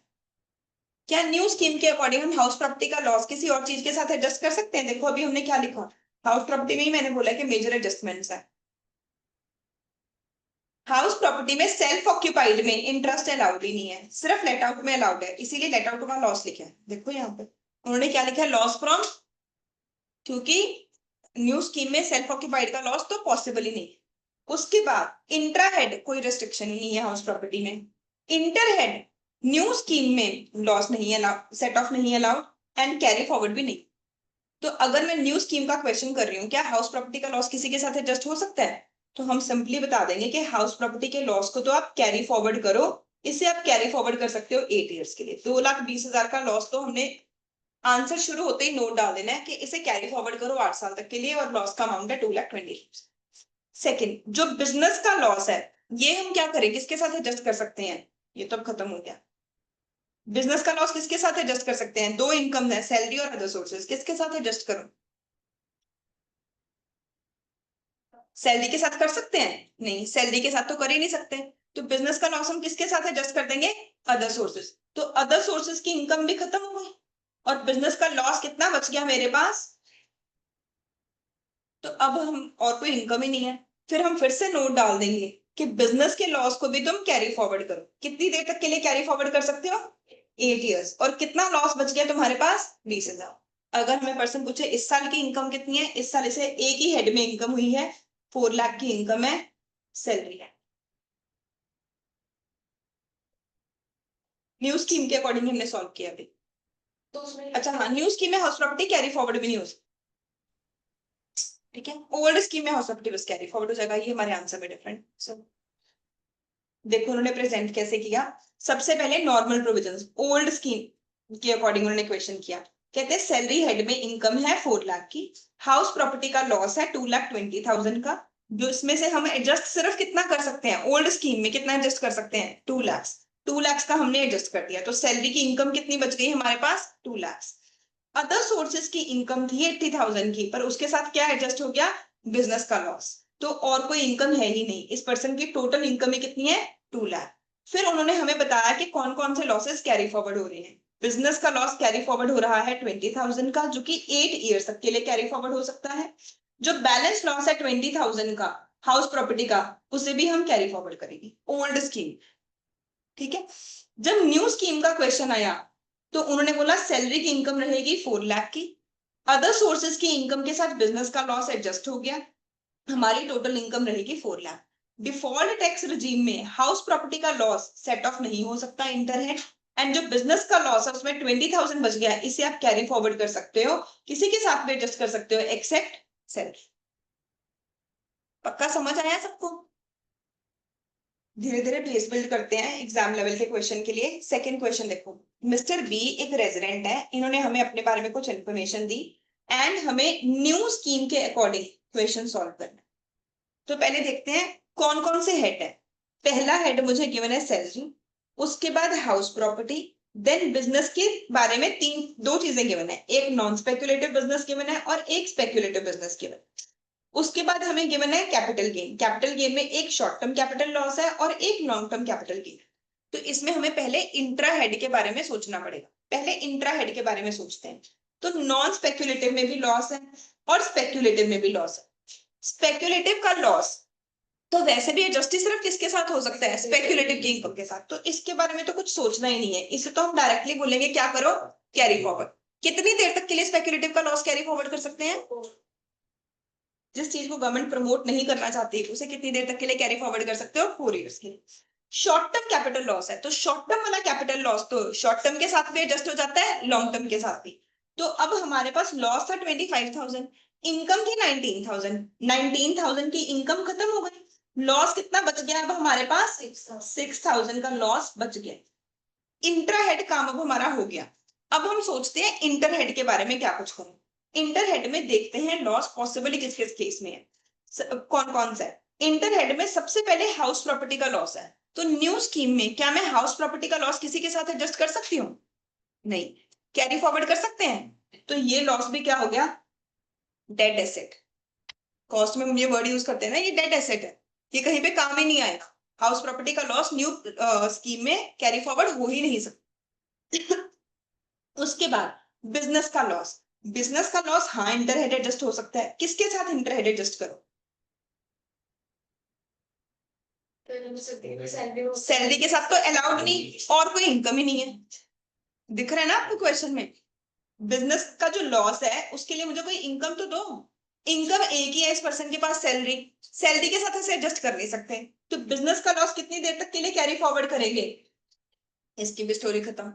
उसके बाद एंड में हमारे पास शॉर्ट टर्म कैपिटल लॉस बच गया, ये तो इंटरहेड वैसे भी नहीं हो सकता, इसे भी क्या करेंगे और कितनी देर तक के लिए करेंगे?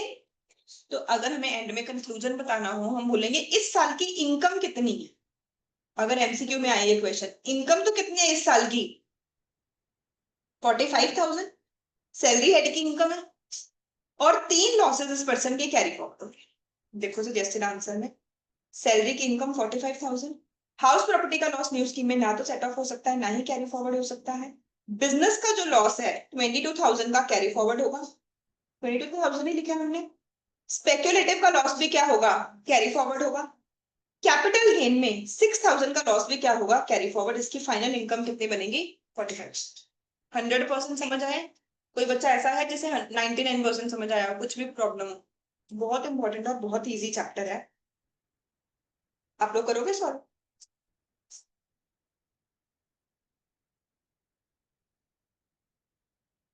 Question number 3।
अभी मैं कॉन्सेप्ट पे फोकस कर रही हूँ, इसे प्रेजेंट कैसे करना है वो भी देखेंगे।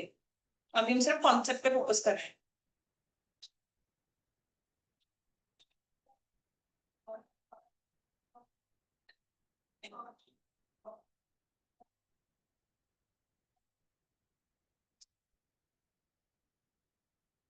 करें डिस्कस।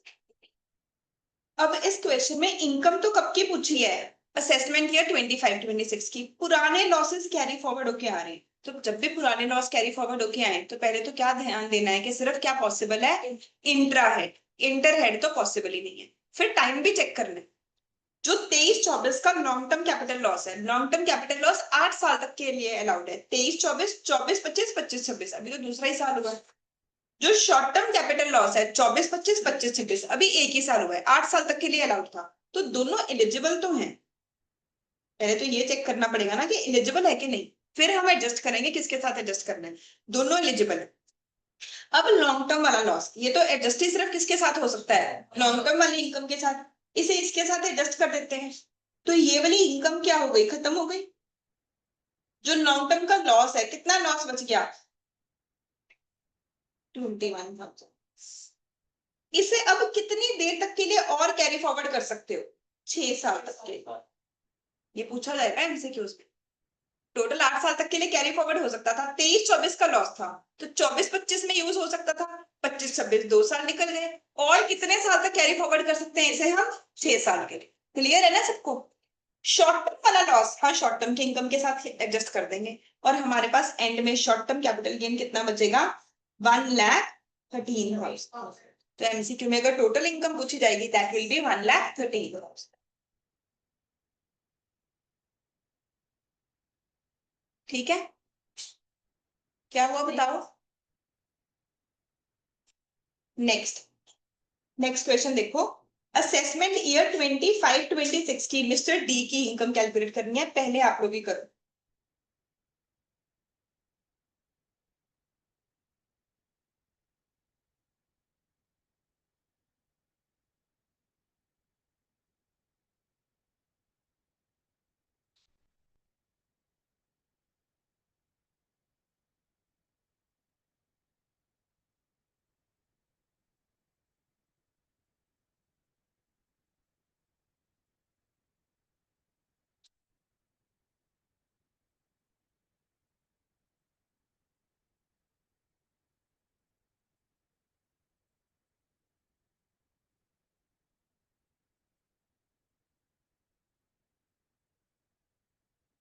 करें, चलो।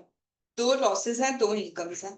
सबसे पहले देखते हैं टेक्सटाइल बिजनेस का लॉस। 24-25 का लॉस है, 8 साल तक एडजस्ट हो सकता है, और अभी तो एक ही साल हुआ है, तो इसे एडजस्ट कर देंगे। पर बिजनेस का लॉस अब सिर्फ इंट्रा हेड ही एडजस्ट होगा। सिर्फ किसके साथ एडजस्ट कर सकते हैं? बिजनेस की इनकम के साथ। ऐसा नहीं कि सिर्फ टेक्सटाइल बिजनेस, मानो यहाँ पे टेक्सटाइल की जगह फर्नीचर बिजनेस लिखा होता, उसके साथ भी कर सकते थे। किसी भी बिजनेस की इनकम के साथ कर सकते हैं। तो 85 माइनस 50, हमारे पास बिजनेस की इनकम कितनी बच गई, और ये लॉस तो भैया हमारा खत्म हो गया।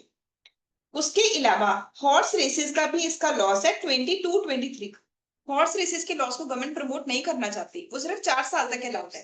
कब तक एडजस्ट कर सकते थे हम? 22-23 का लॉस, 23-24, 24-25, 25-26। अगर अभी भी एडजस्ट नहीं हुआ तो सिर्फ और कितनी देर तक के लिए कैरी फॉरवर्ड होगा? ये 1 साल तक के लिए। तो यहाँ पे 75 का लॉस, 7 तो सेट ऑफ हो जाएगा। और 21,000 का हॉर्स जैसे इसका लॉस कैरी फॉरवर्ड होगा, कितनी देर तक के लिए कैरी फॉरवर्ड होगा? 1 ईयर। इस पर्सन की इनकम बनेगी 35,000। हॉर्स रेसेस का जो बाकी का लॉस है वो कैरी फॉरवर्ड हो जाएगा।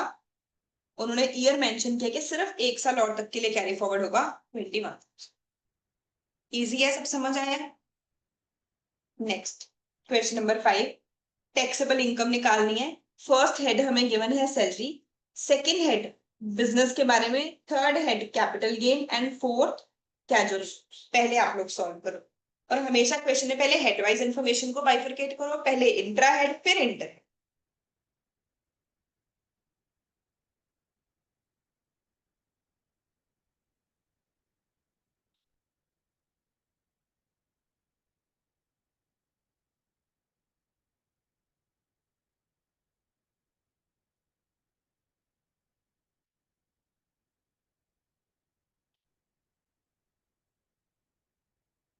बड़ा अच्छा क्वेश्चन है।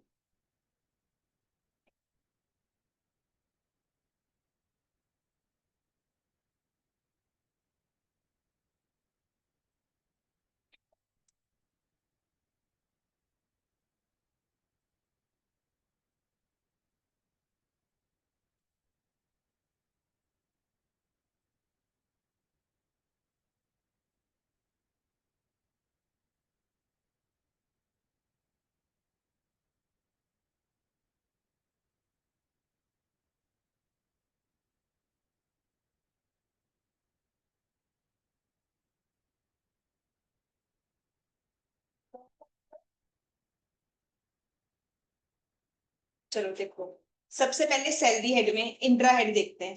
बिजनेस में, स्पेक्युलेटिव बिजनेस में प्रॉफिट है, नॉन स्पेक्युलेटिव में क्या है? लॉस। इंट्रा हेड, इसे इसके साथ एडजस्ट कर देंगे, ये लॉस खत्म हो गया, और इसमें प्रॉफिट कितना बच गया? मैंने ऐसा कब बोला कि नॉन स्पेक्युलेटिव स्पेक्युलेटिव के साथ एडजस्ट नहीं हो सकता? मैंने बोला कि सिर्फ स्पेक्युलेटिव स्पेक्युलेटिव के साथ एडजस्ट होगा। क्या मैंने ये बोला कि नॉन स्पेक्युलेटिव स्पेक्युलेटिव के साथ नहीं एडजस्ट हो सकता? मैंने कैपिटल गेन में स्पेशली ये बात लिखवा दी कि कंफ्यूज मत होना कि किसी और हेड की इनकम कैपिटल गेन के साथ एडजस्ट नहीं होगी। किसी और हेड का लॉस कैपिटल लॉस के साथ एडजस्ट, कैपिटल गेन के साथ एडजस्ट हो सकता है, पर कैपिटल लॉस किसी और के साथ नहीं हो सकता। बिल्कुल सेम रूल यहाँ पे लग रहा है। स्पेशल पॉइंट्स में लिखो, स्पेशल पॉइंट्स में लिखो, loss from non speculative can be adjusted with speculative but not vice versa. ये टॉपिक आपने पेपर से पहले, जो सुबह सुबह तुम नर्वस होते हो तब पढ़ना है। ये वो वाला टॉपिक है जो कि तभी ही पढ़ना है, इसमें से 7 मार्क्स का क्वेश्चन आना है।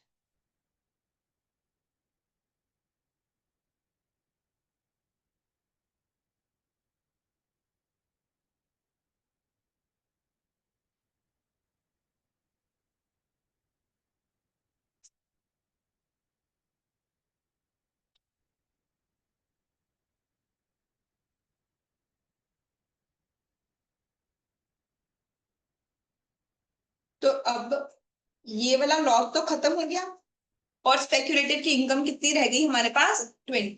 यहां तक सब क्लियर है? आगे शॉर्ट टर्म गेन है, लॉन्ग टर्म लॉस है। तो लॉन्ग टर्म लॉस तो सिर्फ किसके साथ एडजस्ट हो सकता है? लॉन्ग टर्म के साथ। तो इसे तो कैरी फॉरवर्ड ही करवा देते हैं। कितनी देर तक के लिए कैरी फॉरवर्ड करेगा? 23-24 का लॉस है, 24-25, 25-26, 2 साल निकल गए। और कितनी देर तक के लिए कैरी फॉरवर्ड हो सकता है?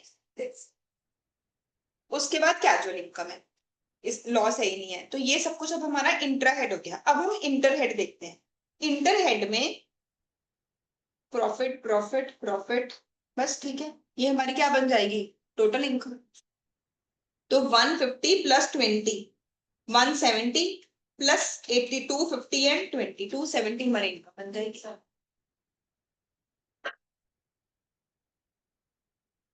ठीक है जी।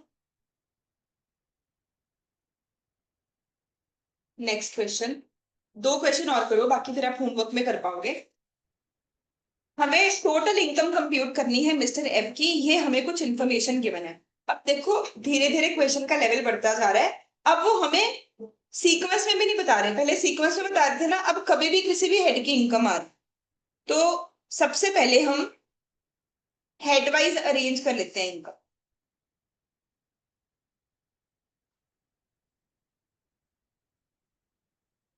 तो आपको क्वेश्चन देख के दिख रहा है हाउस प्रॉपर्टी हेड की इनकम है, बिजनेस की, कैपिटल गेन की, अदर सोर्सेज की, सैलरी की कोई इनकम नहीं है। तो सबसे पहले हाउस प्रॉपर्टी की इनकम कंप्यूटेड है।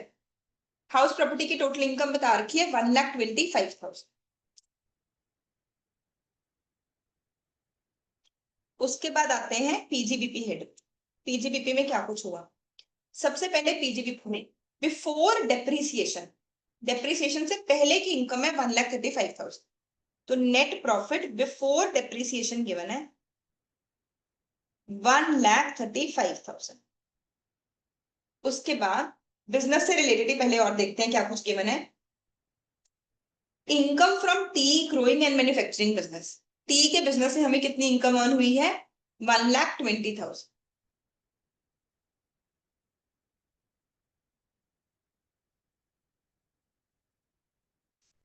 देन हमें बिजनेस के बारे में बताया गया, करंट ईयर की डेप्रिसिएशन है 26,000 और पुराने सालों का बिजनेस का लॉस है 45।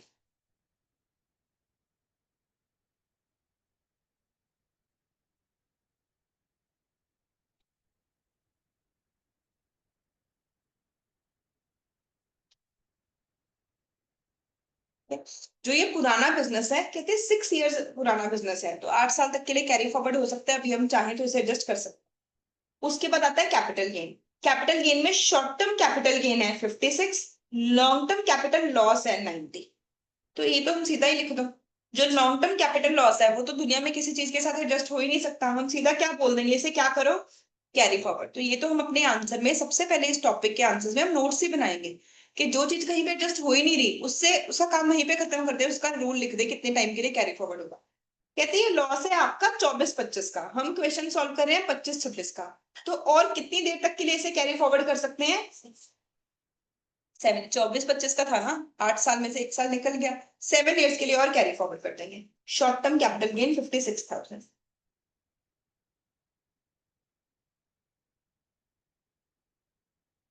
लास्ट में अदर सोर्सेस। अदर सोर्सेस के बारे में हमें एक ही इनकम गिवन है। एक बार पढ़ो ये इनकम भी।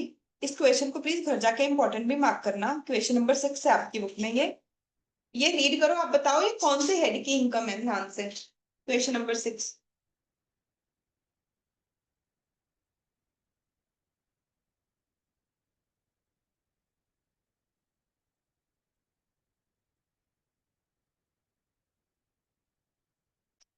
कोई कंपनी एग्रीकल्चरल एक्टिविटी करती है, मैंने उस कंपनी के शेयर खरीदे हैं, मुझे उस कंपनी से डिविडेंड मिला, एग्रीकल्चर इनकम नहीं होगी।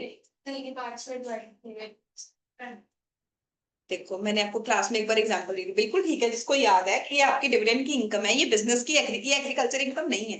बट आगे याद, अगर किसी को नहीं याद तो कैसे रखना है आपको याद है, मैंने ऐसे बताया था कि मान लो मैं आशीर्वाद कंपनी के शेयर्स खरीद, आशीर्वाद कंपनी एग्रीकल्चर एक्टिविटी करती है, उसकी इनकम एग्रीकल्चर इनकम है, पर मैंने आशीर्वाद कंपनी के शेयर खरीदिए तो मेरा डिविडेंड थोड़ी एग्रीकल्चर इनकम बन जाए।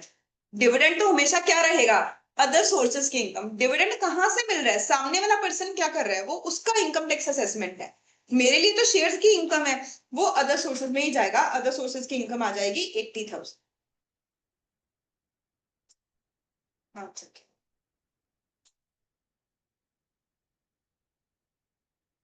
ठीक है, अब क्वेश्चन सॉल्व करें जी। अब ये शायद कुछ बच्चों को याद ना हो, बेसिक कॉन्सेप्ट्स में हम लोगों ने पढ़ा था कि तीन बिजनेसेस ऐसे होते हैं जिसमें कुछ इनकम एग्रीकल्चरल इनकम होती है और कुछ इनकम बिजनेस इनकम होती है। कॉफी के बिजनेस में 75% इनकम एग्रीकल्चर की होती है, 25% बिजनेस नॉन एग्रीकल्चर बिजनेस की इनकम बनती है। रबर के बिजनेस में 35% बिजनेस इनकम होती है, टी के केस में 40% बिजनेस इनकम होती है। तो पहले तो यहाँ पे ये रूल लग जाए, उन्होंने बोला टी से हमें टोटल इनकम हुई है 1,20,000, पर इसमें से कुछ तो एग्रीकल्चर इनकम है। 40% हम सिर्फ लेंगे, 1,20,000 का 40% आ जाएगा हमारे पास। अगर बाई चांस क्वेश्चन में टैक्स निकालने को पूछ लें तो इंटीग्रेशन भी करनी पड़ेगी, क्योंकि एग्रीकल्चर इनकम कितनी आ गई। अगर टोटल इनकम पूछेंगे फिर तो कोई रोल नहीं, पर अगर टैक्स निकालने को पूछ ले तो एग्रीकल्चर इनकम आ गई हमारे पास। समझ आई बात सबको। अब देखो जी क्वेश्चन, अब बाकी तो सब आप कर ही लोगे। सबसे पहले 26,000 की डेप्रिसिएशन है, माइनस कर दे। पुराने साल का लॉस है, इंट्रा हेड एडजस्ट हो रहा है, ये भी माइनस कर दे। तो ये भी खत्म और ये भी खत्म। एंड में बिजनेस की इनकम कितनी बच जाएगी आपके पास, 1,14,000।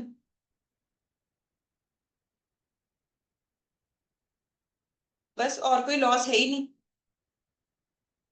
1,12,000।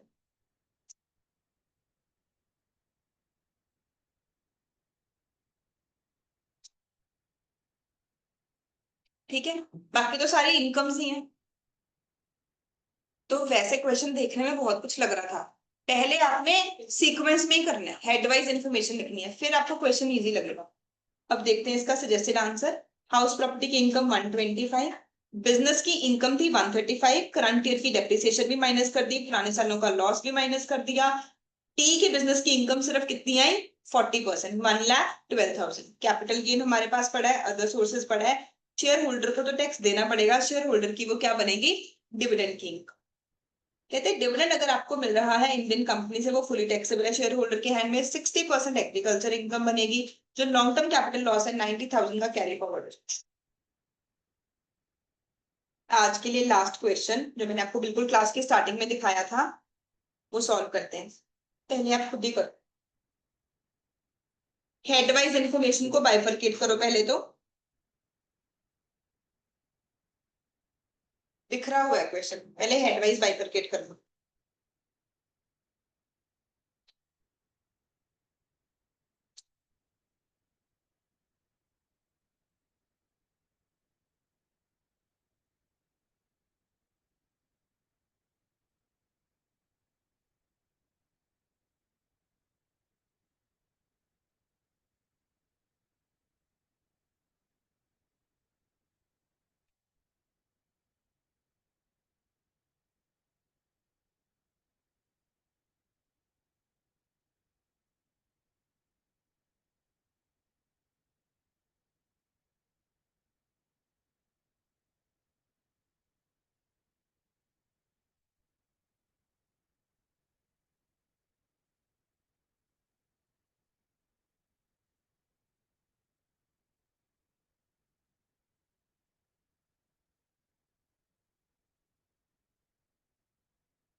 ओल्ड स्कीम का क्वेश्चन है।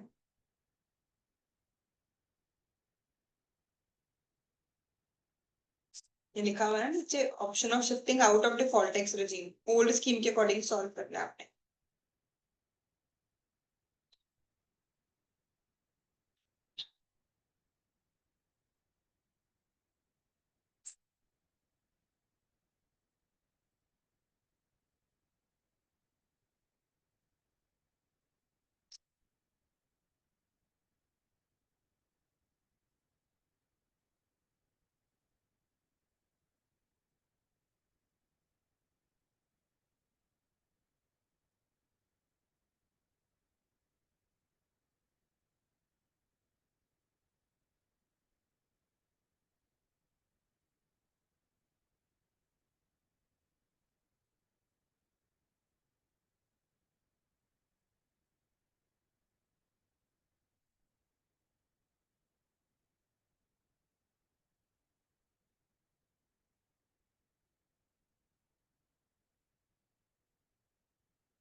एक्सपेक्टेड है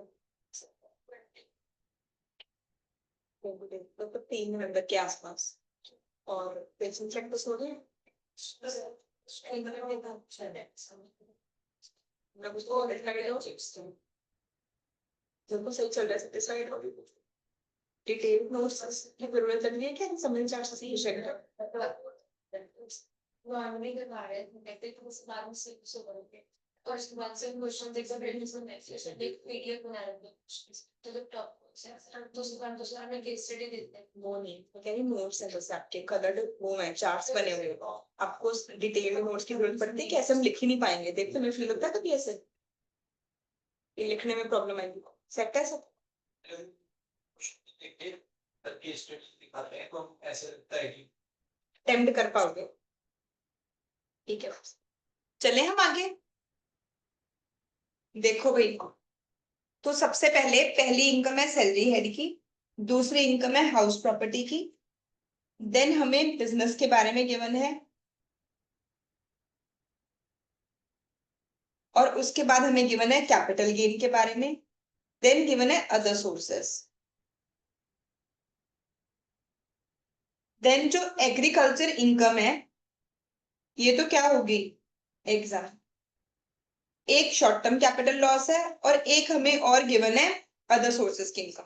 अब सबसे पहले इंट्रा हेड एडजस्टमेंट करते हैं। इंट्रा हेड में बिजनेस की एक इनकम है, बिजनेस का एक लॉस है। जो पुराना लॉस है 1920 का, चाहे वो बिजनेस बंद हो गया फिर भी हम उस लॉस को एडजस्ट कर सकते हैं। 8 ईयर तक के लिए कर सकते हैं, तो ईयर जरूर काउंट कर लेते हैं। 1920 का लॉस है, यहाँ पे लिखा हुआ है प्रीवियस ईयर 1920 और यहाँ पे बताया हुआ है असेसमेंट ईयर, तो याद से इसे कन्वर्ट करोगे पहले प्रीवियस ईयर। समझो मेरी बात। अब 19-20 का लॉस 8 साल तक के लिए कैरी फॉरवर्ड हो सकता था, तो 20-21, 21-22, 22-23, 23-24, 24-25 एडजस्ट हो जाएगा। अगर एडजस्ट होने के बाद कुछ बचता है तो और कितनी देर तक के लिए कैरी फॉरवर्ड होगा, सिर्फ 3 ईयर्स तक के लिए। ध्यान में रखना है, जानबूझ के कई बार वो कहा एक जगह प्रीवियस ईयर बताएंगे और एक जगह असेसमेंट ईयर। ये कैरी फॉरवर्ड होगा तो 3 ईयर्स तक के लिए कैरी फॉरवर्ड होगा। ये 120 में से कितना एडजस्ट हो जाएगा, 50,000 का तो खत्म हो गया, लॉस बच ही कितना गया हमारे पास 70,000 का। उसके बाद शॉर्ट टर्म कैपिटल लॉस है, लॉन्ग टर्म कैपिटल गेन है। तो शॉर्ट टर्म कैपिटल लॉस तो लॉन्ग टर्म के साथ एडजस्ट हो सकता है, ये हमारे पास खत्म हो जाएगा और हमारे पास शॉर्ट टर्म कैपिटल लॉस कितना बच जाएगा 20। अब उस पैसे नहीं, उन्होंने नहीं बोला, ये आप एज्यूम नहीं करोगे कि आयरन ओर का स्पेसिफाइड बिजनेस है। हाँ, तुम्हारे पास ऑप्शन होती है, तुम उसे स्पेसिफाइड बिजनेस में लेके जाना चाहते हो कि नहीं। आपको याद है हमने 35AD में ये भी पढ़ा था, जरूरी नहीं कि 35AD की रिटर्न 35AD में ही फाइल करो, आप उसे नॉर्मल बिजनेस की तरह भी ट्रीट कर सकते हो। तो जब तक वो स्पेसिफाइड बिजनेस वर्ड यूज नहीं करते, हमने इसे नॉन स्पेसिफाइड ही मान के चलो, ठीक है। अच्छा हुआ पूछ लिया। Next, short term capital loss बचा हमारे पास 20,000 का, एक और शॉर्ट टर्म कैपिटल लॉस है 10,000 का। अब ये भी क्या हो जाएगा, कैरी फॉरवर्ड 8 years के लिए, और ये भी हो जाएगा कैरी फॉरवर्ड 8 years के लिए, ठीक है। अदर सोर्सेज में अब हमारे पास सिर्फ इनकम्स ही हैं, तो ये सारी इनकम्स क्या हो जाएंगी, टैक्सेबल। और एंड में हमारे पास एक ही लॉस बचा, हाउस प्रॉपर्टी का लॉस। ये किसके साथ एडजस्ट करें, सैलरी के साथ। तो आपके पास सैलरी की इनकम बचेगी 2,60,000, बिजनेस की इनकम खत्म हो गई, बिजनेस का 70,000 का लॉस जो है वो कैरी फॉरवर्ड हो जाएगा, और 3 साल तक के लिए कैरी फॉरवर्ड हो जाएगा। उन्होंने ईयर कैलकुलेट करके रख दिए। कैपिटल गेन में जो कैपिटल गेन था वो तो एडजस्ट हो गया, जो लॉस है हमारे पास बचा 20,000 वाला और 10,000 वाला, ये दोनों ही कैरी फॉरवर्ड होंगे फॉर 8 years। अदर सोर्स की हमें सारी इनकम गिवन थी, ये हमारी बन गई ग्रॉस टोटल इनकम। एंड में उन्होंने बता दिया ये सारे लॉसेस कैरी फॉरवर्ड, ठीक है।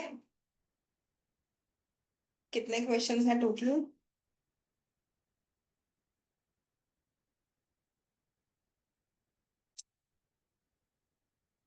कितने करके आओगे, उतना ही होमवर्क लो जो सब लोग करके आएंगे। कहाँ जाना है, कितने क्वेश्चन, 12 क्वेश्चन है, 13 पेंडिंग है।